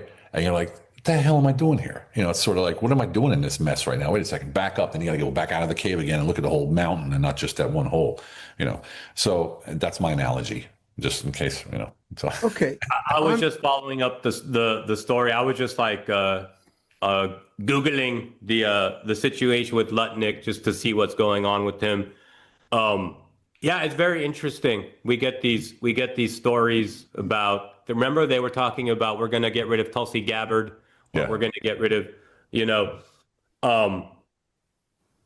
Nayib Bukele, president of El Salvador, is a very close, trusted Trump ally. This is in El Salvador is where we have been handling a lot of the problems with the deported criminal elements that no one else will take. The alternative was basically Guantanamo, right? And you're not going to get away with that. Like no one's, right? So instead of Gitmo, you've got El Salvador's prisons. This is a cover. This is the more fundamental relationship is you're not going to put Tether, you're not going to headquarters Tether in a country that you don't trust. But you also don't want to do it in the United States where Congress can pass some law or they could whatever, get with the taxes or get with the whatever it is. So now you have basically it's an offshore company based in El Salvador, and Iran is doing all of its transactions, well, 2/3 of its transactions through Tether. So like people are talking about regime change in Iran, but the Iranians are pretty happy with this scenario. And yeah, they had some kind of regime modification a couple years ago when Raisi's helicopter went down, and the leadership, Pezeshkian is actually. So he was talking about Zanjani, right? Yeah, he talked about Zanjani, but he had some of the facts off.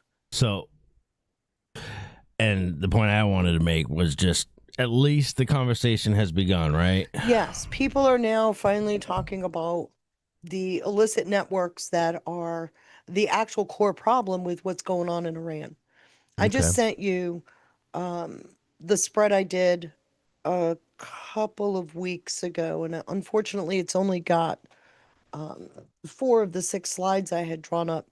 But when you look at what is going on in Iran, the whole idea of the money, the illicit money that keeps filtering in, keep in mind what Zanjani built before 2012. He was trying to get around the sanctions. So he used 2 fake 2012? companies. 2012 is when it was discovered. At the same time that the LIBOR scandal was discovered. You can't mistake the two. What did we find out with LIBOR? LIBOR was a City of London tactic that was used to set the interest rates on the US dollar. They were scamming that. At the same time, we find out about Zanjani and the 2 fake front companies.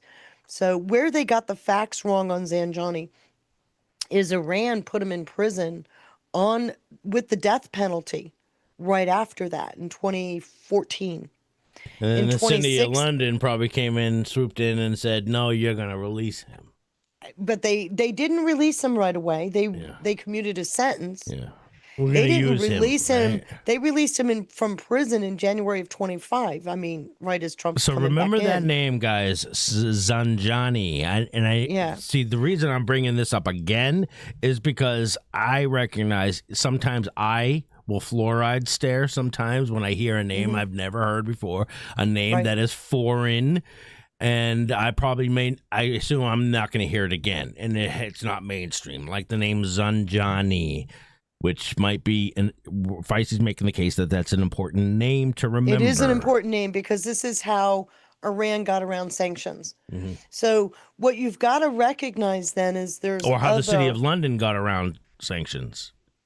Well, yeah, they benefited from it. Yeah, they purposefully looked the other way and then claimed, well, we were doing it so we could get intel. No. In fact, I called it the Zanjani dominoes. Okay. In one of the slides that I did on this whole thing. But what you recognize is they had other illicit networks. You had the Zanjani network that was funding the terrorist organizations. You have the Hezbollah, Shamkhani network Hamas, Houthis, that is moving the oil. That's the shadow fleet stuff. Okay, that's bullying people to move the oil, essentially, right? And then you got the Zarengalam network that's what Soleimani used for the Quds Force. So that action was still active. How do we know? Because Rubio, after all those money changes were taken down in the UAE, Rubio revoked the visas for 2 of his, the the Soleimani niece and grandniece. Yes, remember? right. Yes. Because they were living In lavish LA, lifestyles very lavishly. off of yes. the Yes. Zarengalam network. So we indicator are actually, number one that the Trump administration knows what time it is, right? Yes, they absolutely do. Yeah. So for anyone who thinks that this is just stuff that this circle of MAGA is entertaining, this should be indicator number one that Trump is very savvy and playing an active role in dismantling these networks. But think about it. If you've got Zanjani under the auspices of the City of London with their knowledge, Yep. Shamkhani and Zarengalam, the same situations. But for who's the argument really against? It's Brussels and the City of London. right. And if you're removing their proxies, it puts them at a deeper end. Now, let's speed that up because now he's pulling troops out of, the NATO troops out.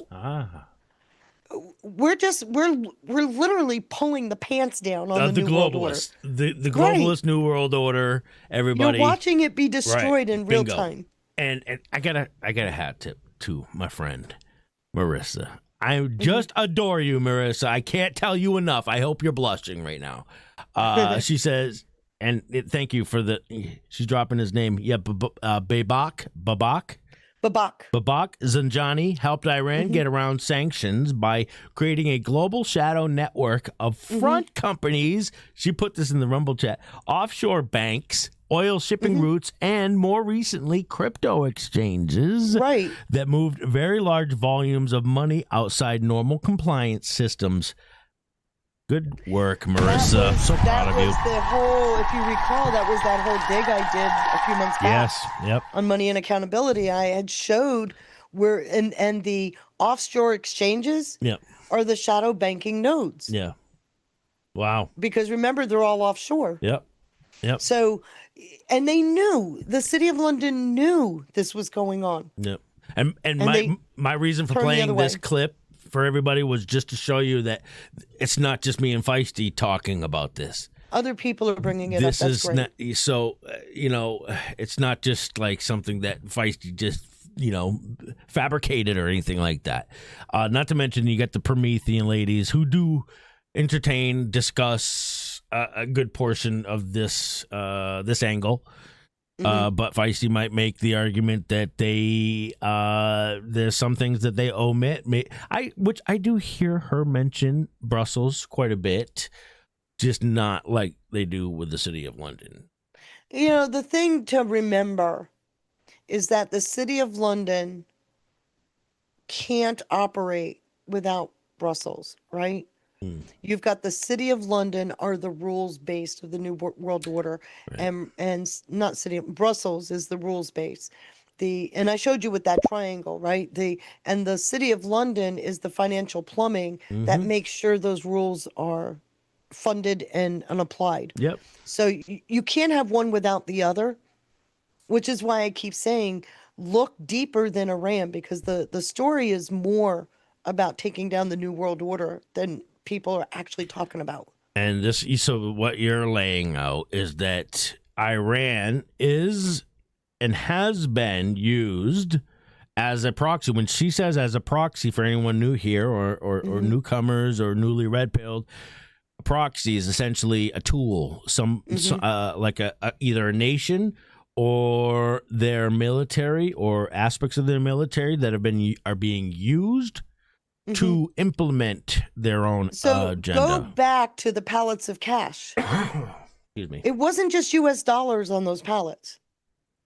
There were multiple currencies. Which should be an indicator that the City of London is playing a role because they are the ones that change that currency. And Trump just put out, and that's why I know I'm on the right path.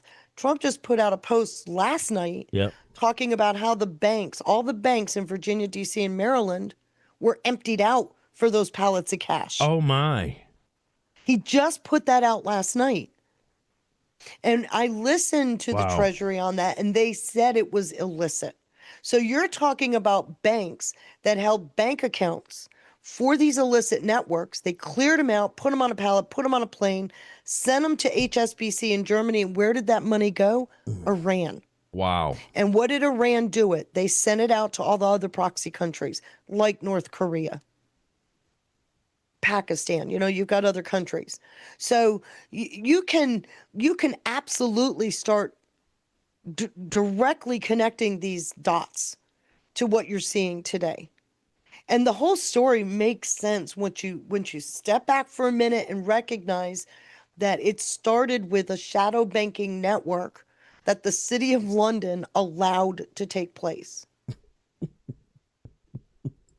We Good. make money off both sides of a war, right? Yep. It's very lucrative.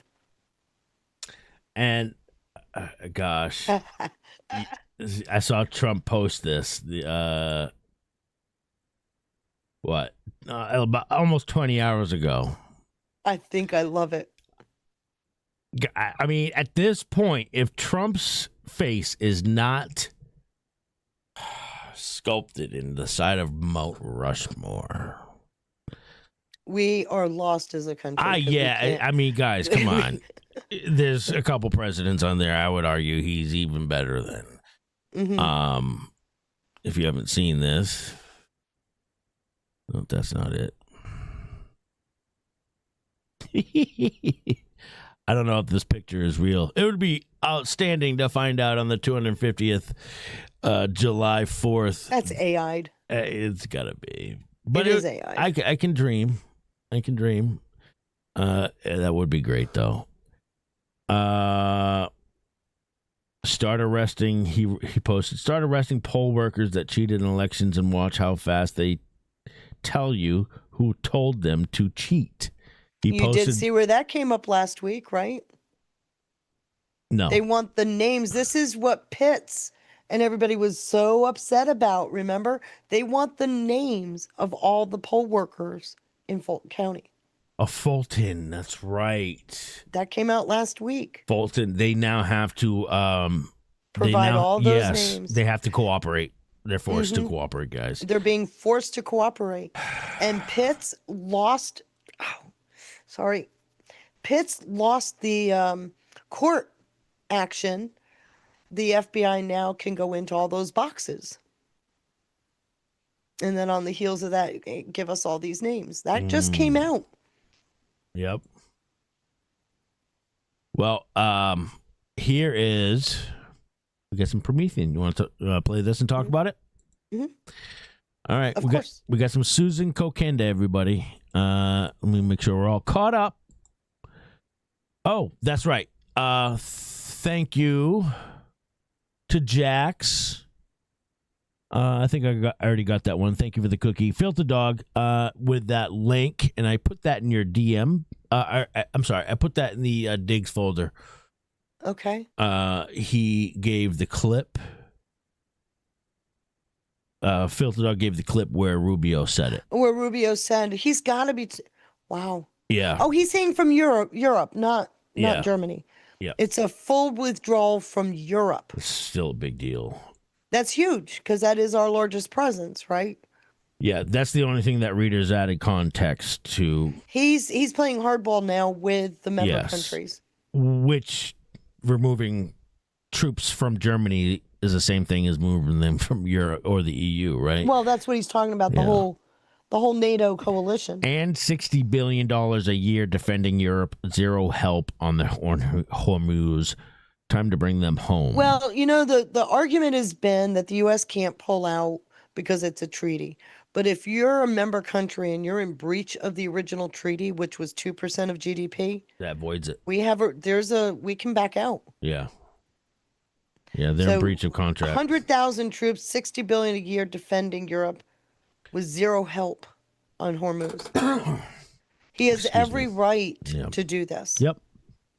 And of course, you're going to hear the usual people belly aching. Mm-hmm. Take notice to who is, because they're the ones you need to vote out. That's right.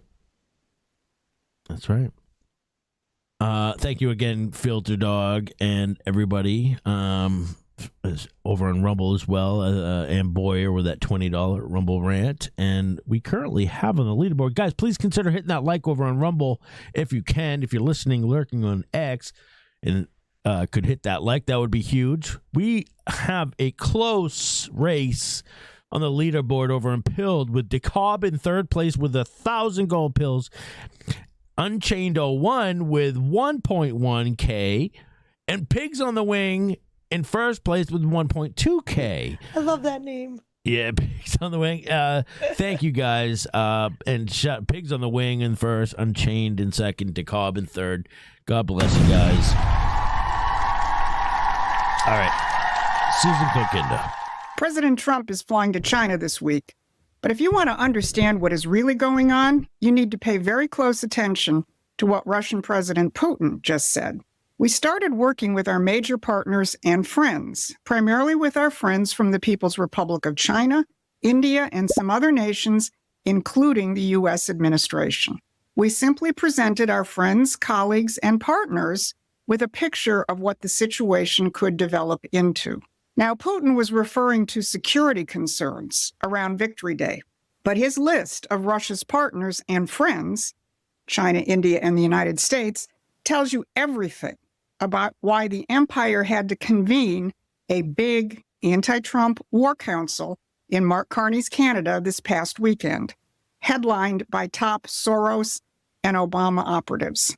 One of them, Patrick Gaspard, said this. I think interregnum is the perfect word to use, Senator, because the death of a king is a shocking and traumatic moment, right? The death of the old model here of the world is shocking and traumatic. What do we all need to be doing in our spaces that prepares us for this moment after the interregnum? Now, that's a man who served as both Obama's political campaign director and as the head of Soros's Open Society Foundation, admitting that the old model of the world is dead, and he and Mark Carney are trying to rally the forces for a hoped-for world after Donald Trump. Now, a lot of the MAGA sphere was focused on that Toronto meeting. There are posts of Obama being greeted by Carney and pictures of Alex Soros attending the conference. The coverage is everywhere. But what they're missing is this. Carney, Obama, and Soros are not operating from a position of strength. They're scrambling to come up with a fallback plan, while Donald Trump and the other countries are showing the world that sovereign nations can defeat empires. I'm Susan Kokinda, and I've known for decades that the battle lines are not what you've been told. It's not right versus left or capitalist versus communists, but it's an extension of the fight we started 250 years ago. And that's why Promethean Action has been able to identify what President Trump is doing better than anyone else, and why you should hit those like, share, and subscribe buttons. So here's what I'm going to cover today. First, I'm going to take you behind the scenes in Toronto and look at what the Carney Doctrine is all about. Second, I'm going to look at the new global configuration that the Carney Doctrine is trying to stop. And third, how this plays out in the U.S. and what it's going to mean for the midterms. So this weekend, the leadership of, let's call it the North American franchise of the British Empire, gathered in Toronto for the Global Progress Action Summit. Barack Obama flew up on Friday. He gave a closed-door address to the kickoff gala banquet. But the next day, the entire Obama-Soros network, minus Obama himself, was in full attendance in strategy sessions under the banner of the Center for American Progress and Canada 2020. Now, this comes less than a week after Mark Carney addressed over 40 European and Anglosphere nations about the need to create a new rules-based order minus Donald Trump's United States. The keynote in Toronto was delivered by Neera Tanden. She's the head of the Center for American Progress, who served Clinton, Obama, and Biden. She was introduced as leading, quote, the opposition in the United States. And here's what she, as the head of the opposition, had to say. And in this past year, Prime Minister Carney has shown the world that there is a path forward, that it's possible to stand up to authoritarianism, but also deliver on the potential of progressive policies, ideas, and values. And in this room, we represent 40 countries, yet we face many of the same challenges in a growing affordability crisis and the rise of right-wing populism and authoritarianism. So what is this new path forward that they're rallying around? At the summit, Mark Carney's foreign minister called it the Carney Doctrine and described it as principled pragmatism. Translated into plain English, that means keeping all the structures of globalism in place. Free trade, the green agenda, NATO, unchecked immigration, and forever wars, but face the fact that broad layers of the population have had it with the woke and crazy policies of the hard radical left and the economic impact of those globalist policies. So instead, their strategy, blow smoke in their eyes and act like you care about their economic well-being. I think some of them read the writing on the wall after Keir Starmer's epic defeat in Britain last week. Now, the American face of this rebrand at the conference was Senator Alyssa Slotkin from Michigan, who comes from that peculiar class of CIA-spawned Democrats, and former Biden Transportation Secretary Pete Buttigieg. Both are being groomed by the Obama-Soros networks as 2028 presidential prospects.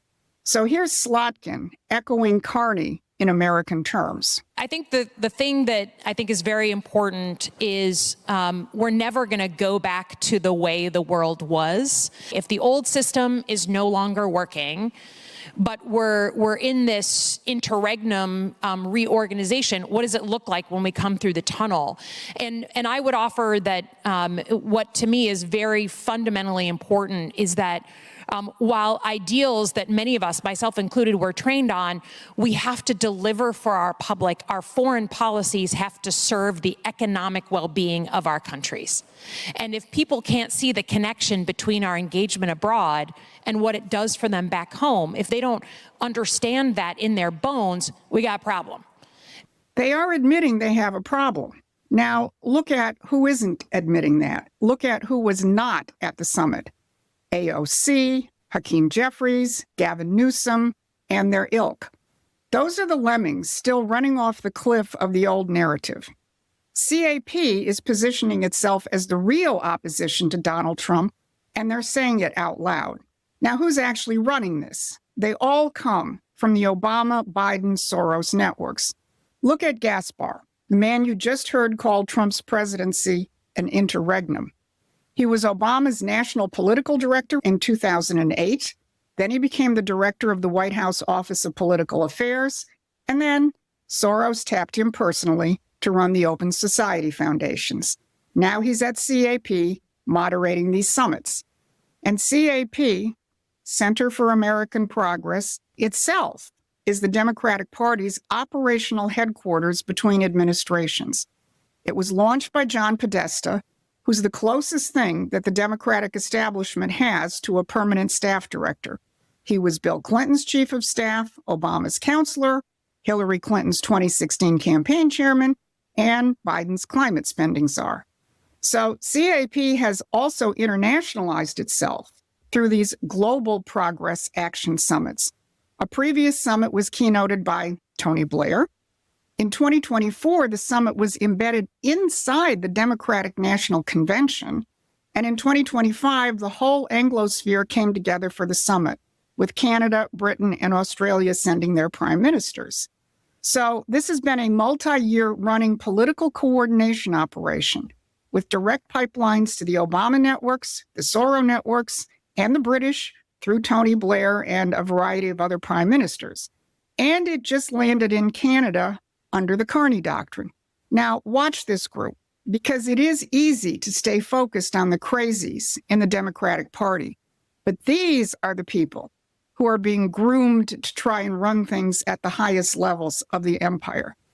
And this is what Promethean Action does. We look behind the headlines and the clickbait, and we expose the higher level strategic and deeper historical forces at play. So sign up for our free newsletter, stay in touch. The link is in the description. Now, while Carney and his friends are trying to regroup, President Trump and his partners are driving forward with a new strategic map of the world. Let's go back to Putin's remarks about his friends and partners and what's going on between the three superpowers. On May 9th, President Putin announced a pending significant oil and gas deal with China. Then, on May 14th, President Trump is traveling to China, And it's now being reported that Putin may travel to China very shortly thereafter. Now, the neocons will look at this from the old geopolitical playbook. They're going to say Russia and China are ganging up against the United States. Well, that's not how Trump or Putin see it. Putin made that clear by describing his friends and partners. And here's how Donald Trump described his relationship to China in an interview yesterday. My relationship is very good with President Xi. I don't know the other leaders, but President Xi is a good man, smart man, loves China. And I look forward to being there. We did this once before, and it was amazing. It's going to be I think it's going to be an amazing trip. Now, also, I want you to take note of the context of Putin's remarks about his partners. They came in the context of Victory Day. Victory Day marks the 81st anniversary of the end of World War II. This is the last time the United States and Russia and China were allied with each other against fascism. And for Russia, this celebration is always massive and deeply emotional because 26 million Russians died in that war. But in this 21st century, American presidents have ignored Victory Day until Donald Trump. Apparently, celebrating our shared alliance with Russia and China against fascism didn't fit into the post-war narrative established by Winston Churchill when he gave his Iron Curtain speech in 1946. But Donald Trump has broken with that post-war narrative, and he issued his first Victory Day proclamation in 2025, and then he did it again last week. And now he's heading to China to talk to Xi, work through trade differences, and deepen the relationship. It's no wonder that the Obama-Soros networks are scrambling for a reset of their own. Donald Trump is dismantling the geopolitical architecture of the post-war period that kept the United States in permanent conflict with Russia and China, and also kept the Mideast in perpetual turmoil. Now, let's go back to Toronto and look at it from the American domestic standpoint. Remember how Patrick Gaspar and others described the Trump presidency as an interregnum, a temporary gap before the old order returns? Their desperate wish is that they can dislodge or cripple him through a Democrat midterm victory.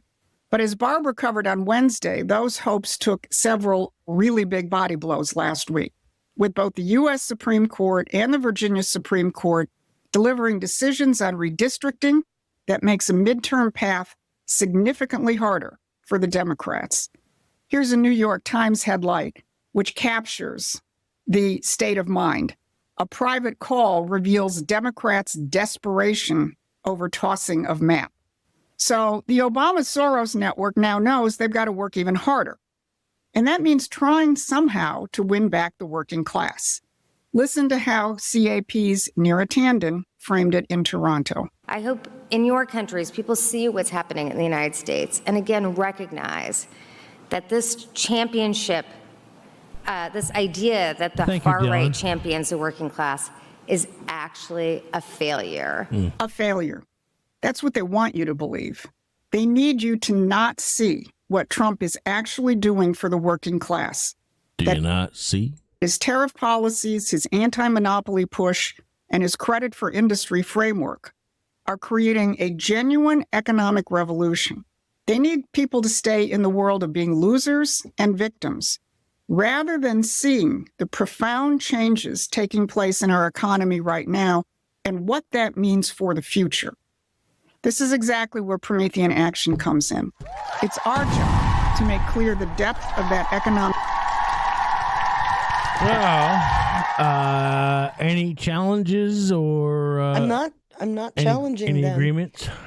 One of the things I did point out, and I put it into both chats, is CAP is one of the key policy providers that LCCHR uses. CAP. So Center for American Progress. LHH, that's the LCCHR, the leadership conference of Maya Wiley.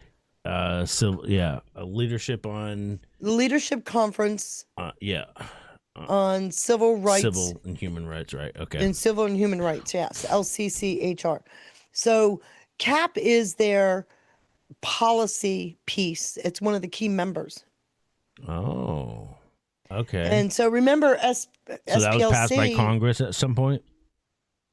Well, right now you're seeing, and that was the part of the dig I was supposed to do today and couldn't finish. What you're seeing are initiatives being done that is undermining all of that. And the big one is the 990 changes. Oh, that's the one that Besant put on the Foreign Registration Act. Well, no, for yes, NGOs. But So they right have now, they have to they don't- disclose their donors. They have to disclose their donors. They can Okay. no longer mask them. Yeah. Now, for what it's worth, when they started using the 990, they used to do that. And over time, the LCCHR pushed, with all their member organizations Yep. to get that watered down to where now it's a useless document. So for and anyone, Besant just came out 2 weeks ago and said, yeah, that's over. so for anyone who's maybe either new here or just still trying to catch up, well, I think what Feisty just laid out is, okay, you have LCCHR, which is, just think NGO, okay? You got all these NGOs that we've all seen as problems, okay? And that write legislation for their useful idiot congressmen and women to pass for them to vote in favor of, right? And then, so LCCHR, okay, look at it as a pyramid. Those are the lemmings she just talked about.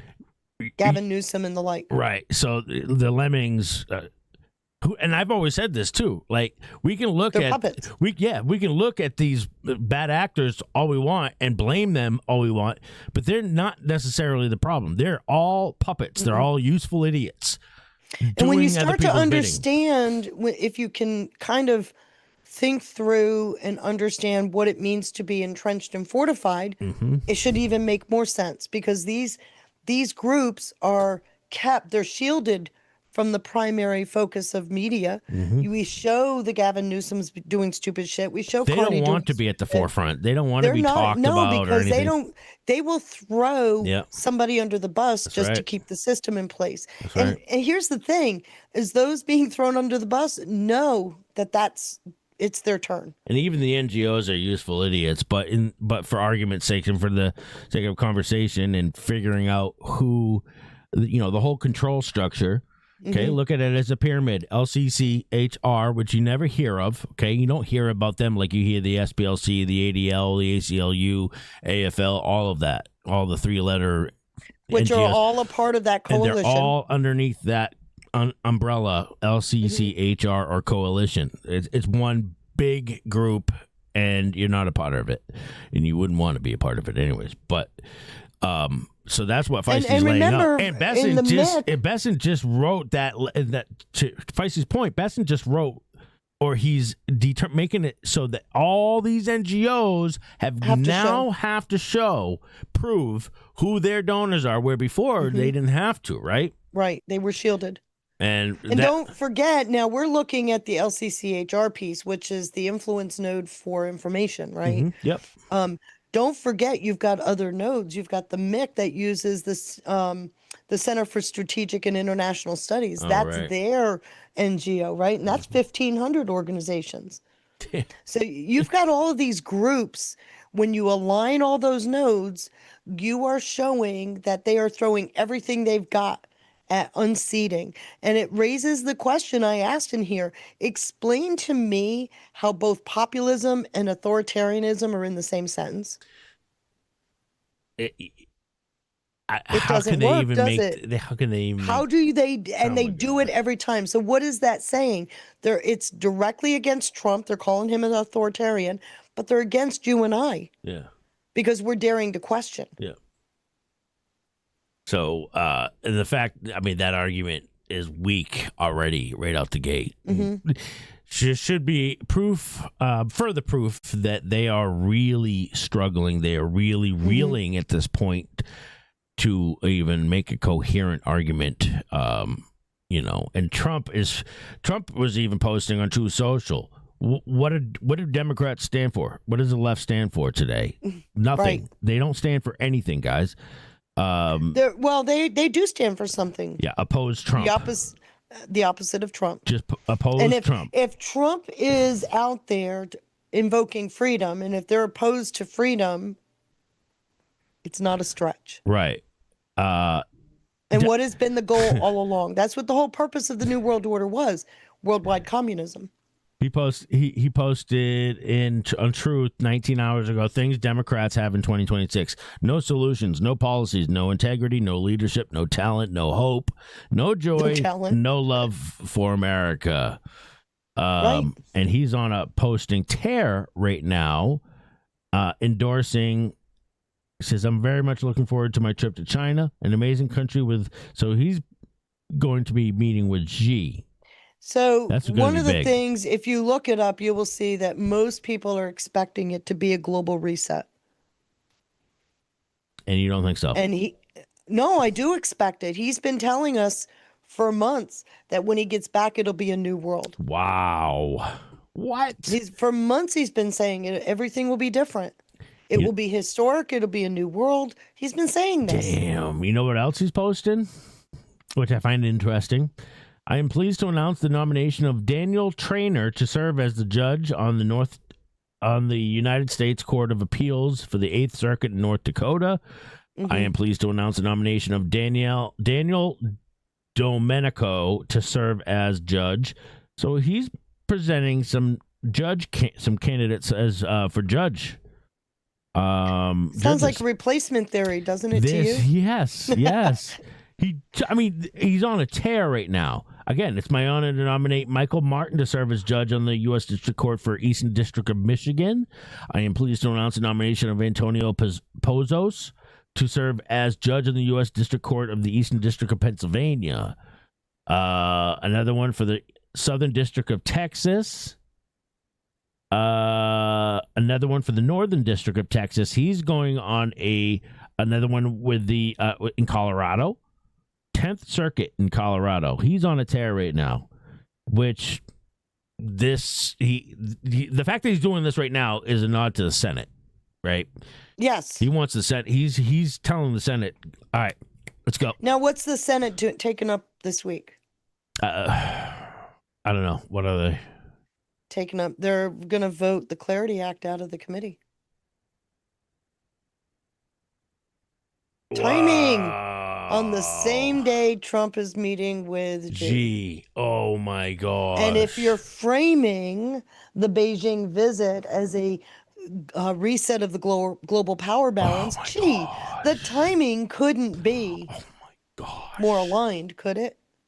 And they're still saying, and there's a possibility of it coming out of the full Senate by the end of May, but the goal has been July 4th for a while. So are you buying any XRP this week? I don't have any money. But if you did, would you be If buying? I did, I'd be buying every bit of it I could, yes. Ooh, okay. Wow. Without a doubt. Wow. So you think the Clarity, and then so Senate, but then so it what has does to the go Clarity to, Act do? The Clarity Act isn't about XRP; it's about stable coins. Yeah. Okay, so they're putting the guardrails not the around bullshit stable ones. coins. Not the no, and we've already seen some action for that with the Genius Act. But the stable coins are what each state is going to use. XRP is the cross-border vehicle for moving those funds, and it will basically become the foreign exchange. It will be digitally based. Oh, wow. So you can't have a low or no cost XRP or you'd burn through the 100 billion that were produced. So it's got to be sufficiently high. Oh, wow. If you're talking trillions of dollars. I mean, right now, SWIFT is what, 28 trillion a year? Right. And they're not replacing SWIFT. They're making it honest. They're backing it up. Right. Well, you're making it honest because they've been hardballing with SWIFT, right? They've been locking countries that don't play ball, Right. locking them out of the largest exchange. You know, the SWIFT system is used by most countries, which is what forced them into the hands of China with SIPs. Wow. So and we already know that Ripple's been working with the Chinese SIP system. So, I mean, we're at a point now you should be able to see this global balance of power reset is happening right in front of us. And it couldn't get more exciting. Oh my gosh. The same week But then it has to go to Congress, though, too, right? Or is it? No, it's already passed the House. It already passed the House. Okay, so They're going to pass it finally out of the Senate committee this week. Damn. Right? They're doing the markup vote the 15th. Look at Marissa dropping Friday. the Clarity Act. Yeah. Information in the Rumble They're chat. doing the markup vote on the 15th. Yep. Now, what that means then is it goes to the full floor. Right. It could be as early as by the end of this month.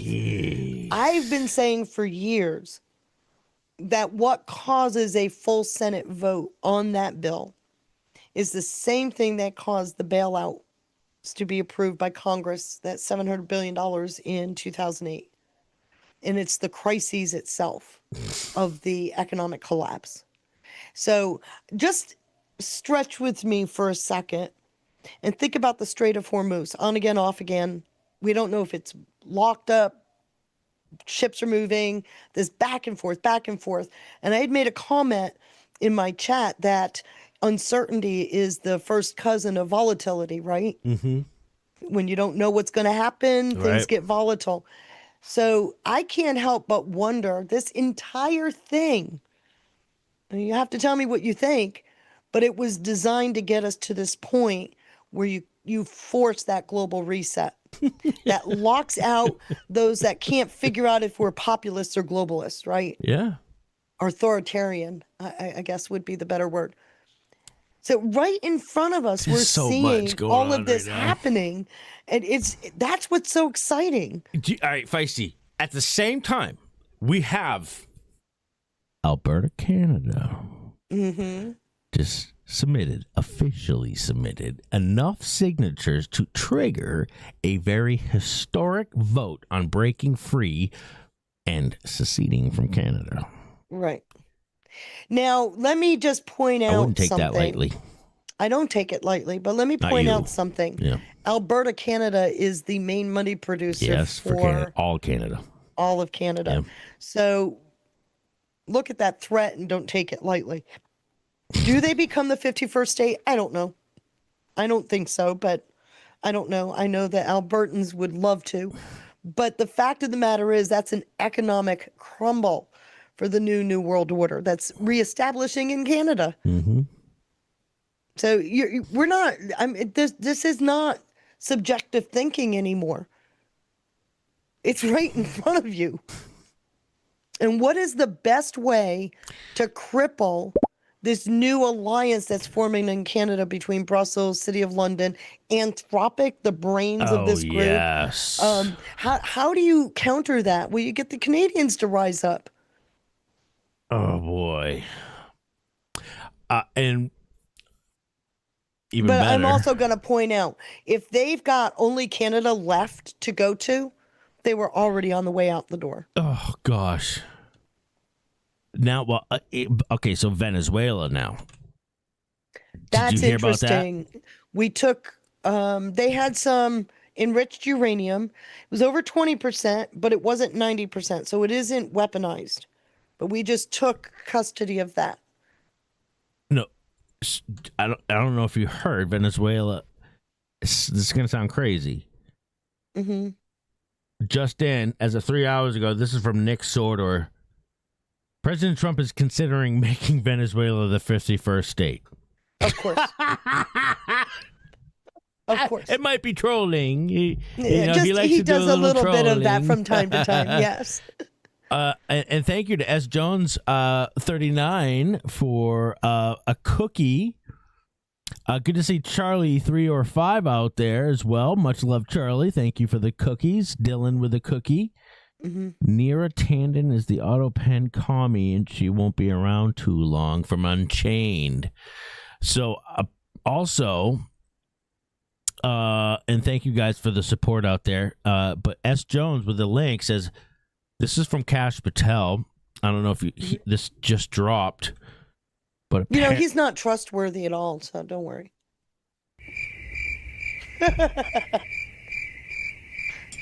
about that. We shouldn't be listening to him. He's a hack. That's right. What we're told. Yeah.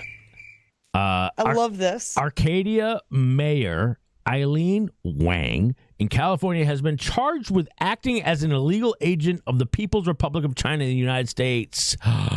Oh my Mayor God! Wang admitted to acting as a foreign agent from at least 2020 through 2022, promoting Does that the who People's does that Republic. bring up? Oh my Who does gosh. that bring up? Remember when Barr was it Barr or was it Pompeo came out with the list? Do you know who's China friendly? The Chinese do. And they had that list. There you go. Mayor Wang admitted to acting as a foreign agent from at least 2020, promoting PRC propaganda in the U.S. and acting at PRC's direction to promote their interests. She has agreed to resign from office and plead guilty. At FBI and our federal partners continue to move aggressively to root out this kind of influence in American institutions all over the country. Let's go, guys.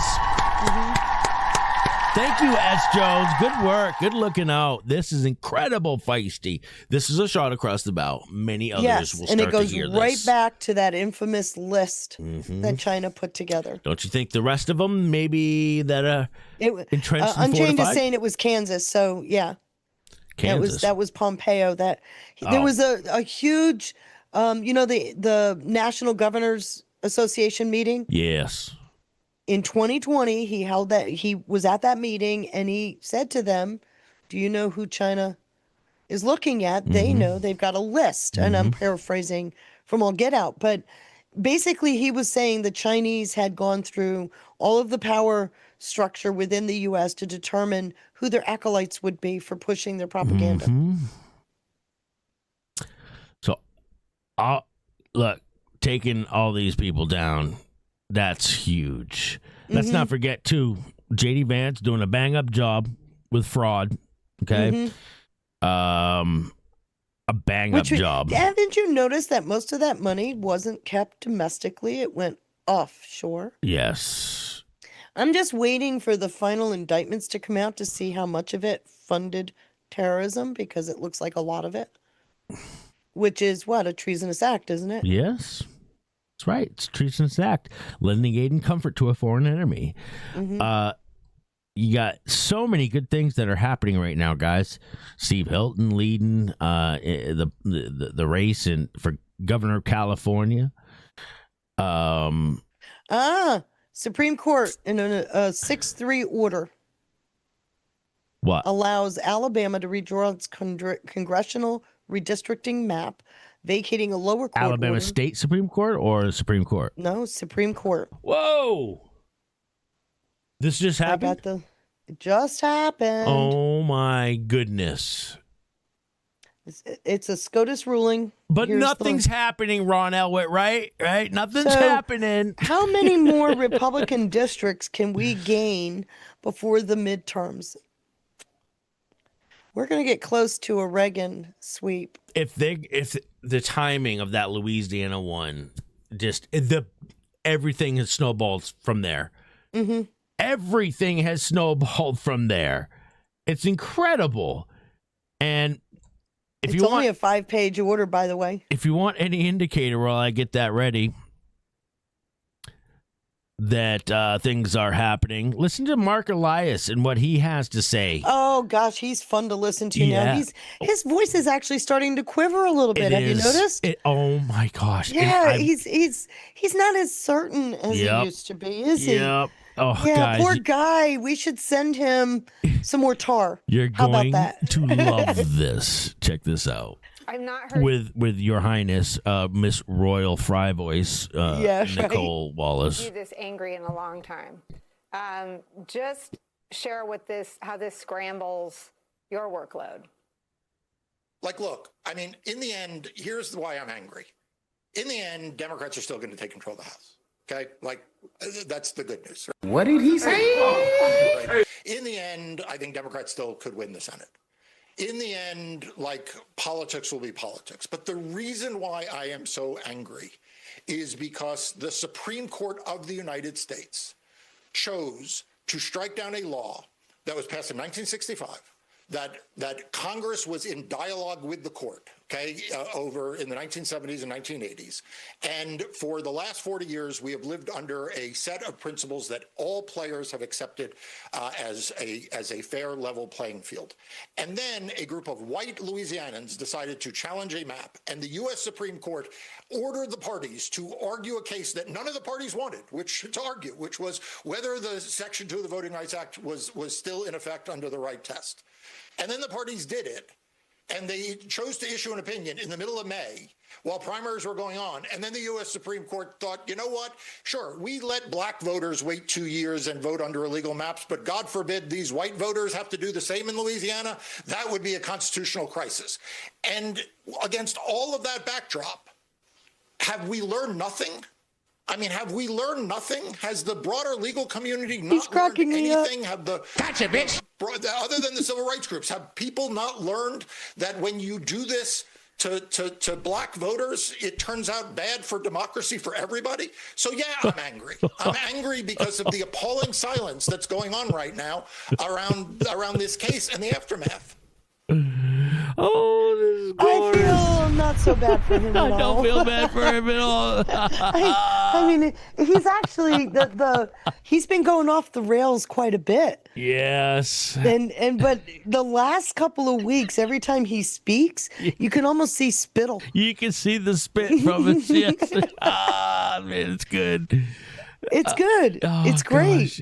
And thank you to Dixie. Hey, good to see you, Dixie. She says, I made it. Been babysitting with a phone call. God bless you, Dixie. Thank you so much. And good to see you. Thank you, Unchained with a cookie. Says, was that Alex Soros Jr. with Elias? Oh, gosh. Yeah, he was very active in Virginia on the referendum. As was Holder and Warner and all of them. They were very active on the referendum. Yeah. So how do you guys like that, huh? The meltdown from Elias. And to Feisty's, what Feisty just announced. We got all the Yep. Yeah. Breaking.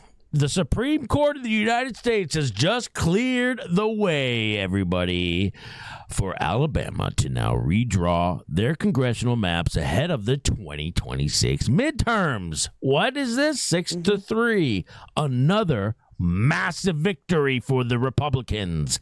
Go all the way. And Alabama I dropped the GOP. link. I dropped the link to the 5-page opinion into both chats. Yep. So, guys, go grab that 5-page opinion from the Supreme Court. We want a 7 Republican, 0 Democrat map, not a 6-1. Get it done. Good morning. Okay, so this at first blush here is a win for the plaintiffs who were not black plaintiffs. They were non-minority voters who challenged this decision.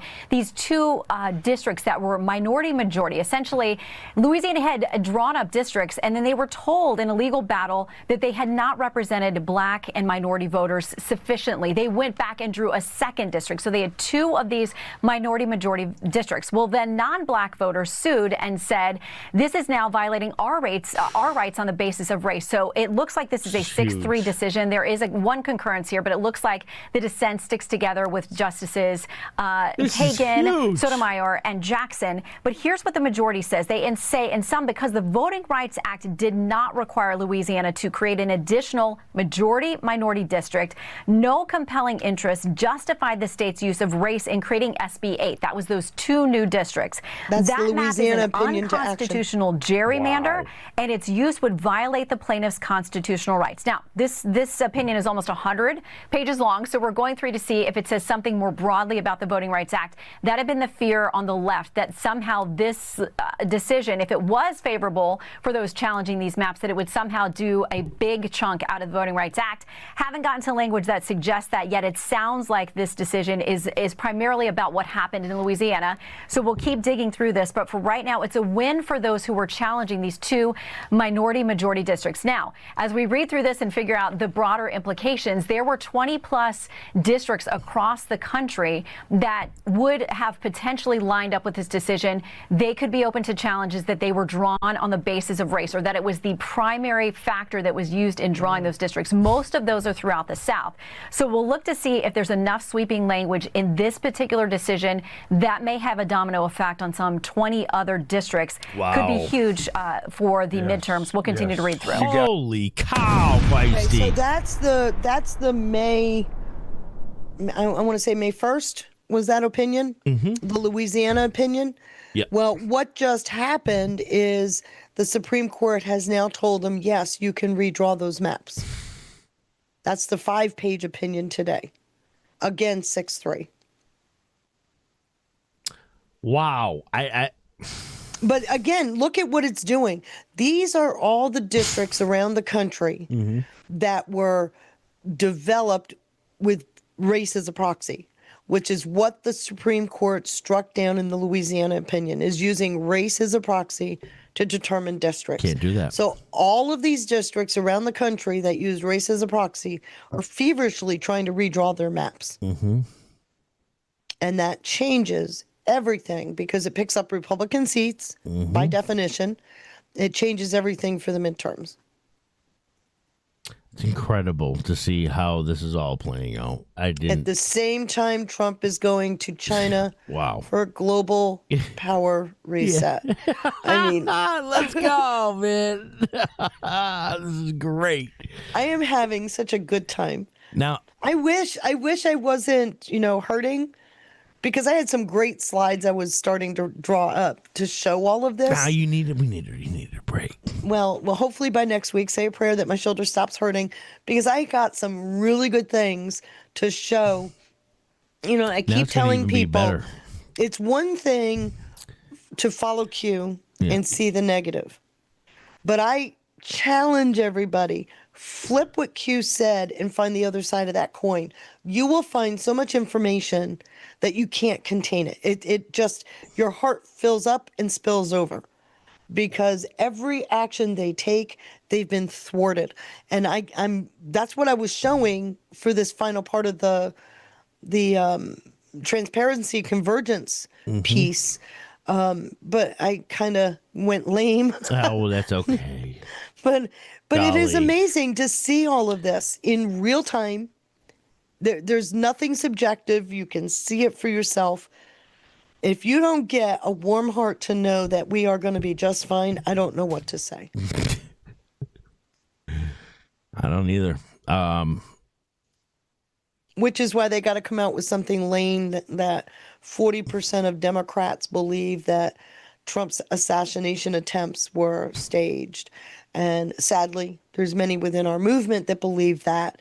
And if that's what you've got to use to dilute the MAGA vote, you're really hurting. Well, thankfully, I don't think any people who do entertain that possibility are losing MAGA. I don't think they're gonna. Yeah, in fact, I think many of them can only continue to vote for Trump, but and MAGA really. But But what I'm getting at is that's the attempt. They're using this kind of rhetoric to try to peel away individuals. You bring gas prices back down, the kitchen table, and you saw where there's some major in the meat industry, some major activity happening in the meat industry because of them. They're all Chinese owned, right? Foreign owned meat packing, which that's the middlemen Trump was telling us about back in July or August of 2020. These middlemen have been taking their cut out of the center, raising our prices. Well, I don't know about you, but when you go to the store and hamburger is $8 a pound, there's something wrong with that.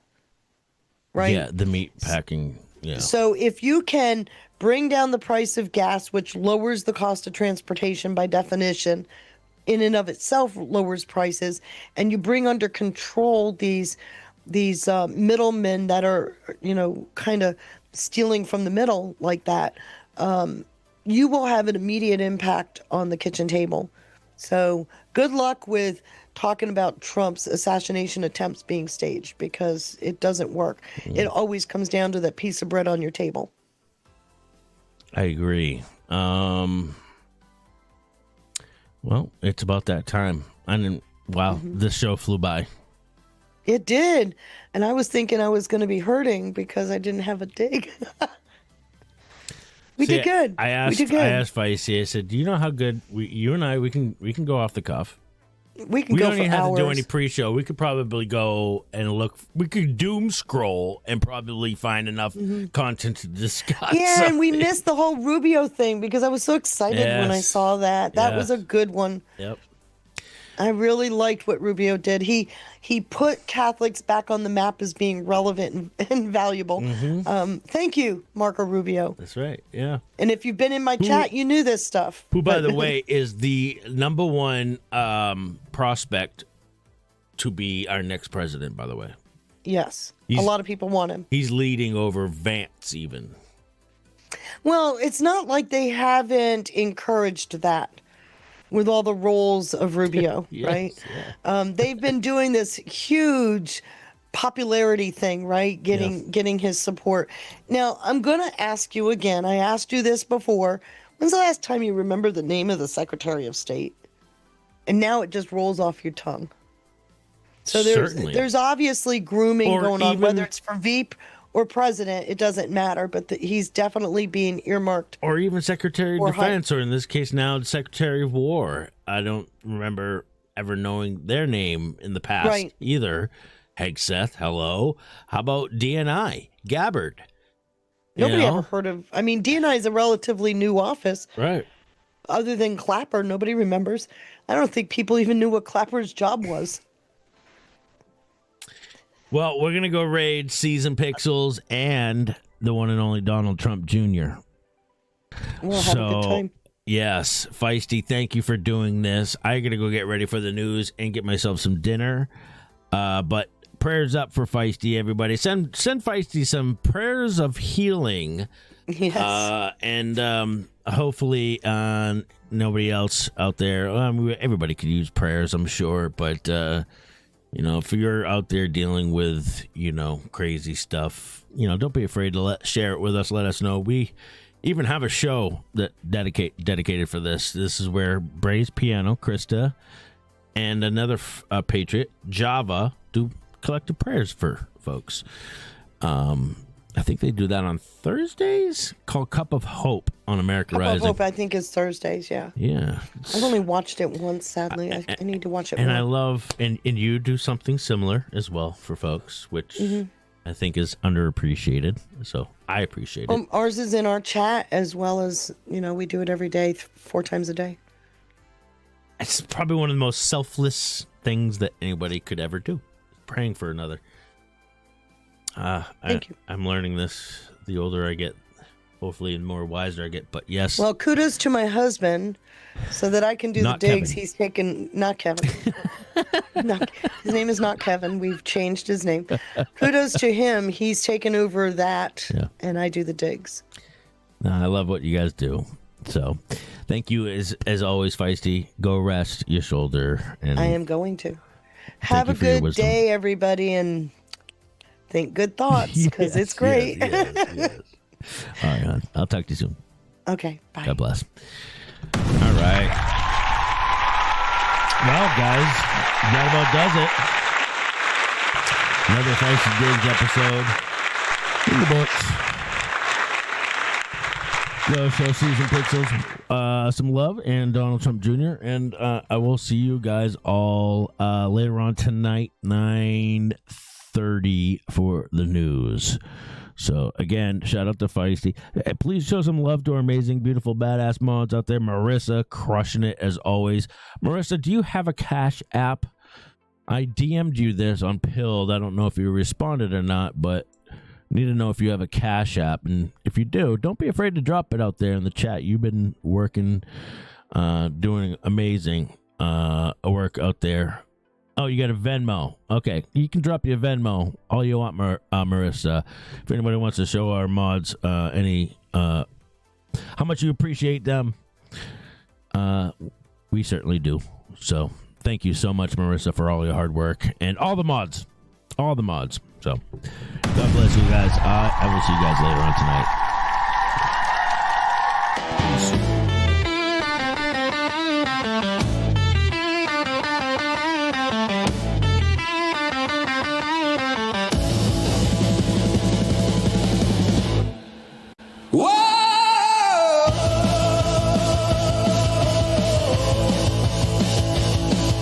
Whispers in the static, questions in the fire.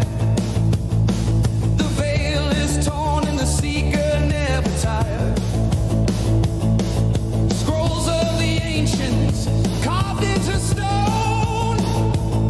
She reads between lines while the empire grows. The priesthood of medicine, prophets of law. She claws through the curtain, exposing the flaw. No map, no guide, just shadow she tracks. Every thread pulled is a world turned back. The faithful will know, though the words may be few. To the blind, every truth is a riddle untrue.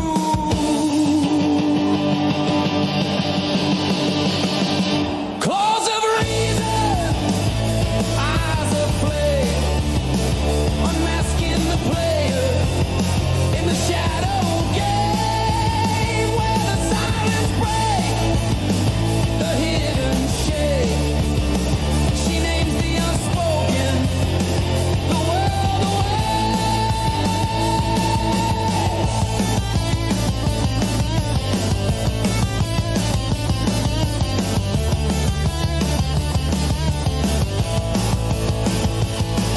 Historians' eye on the ruins of men, cycles repeating again and again.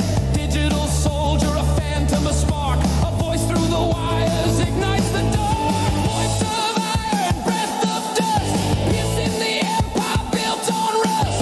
Keeper of the flame, she stakes her claim, illuminates the nameless, calls them by name. Through Babylon's towers, through Rome's broken gates, she carries the question that history hates. No creed, no tyrant, no mask will remain. When the feisty one whispers your true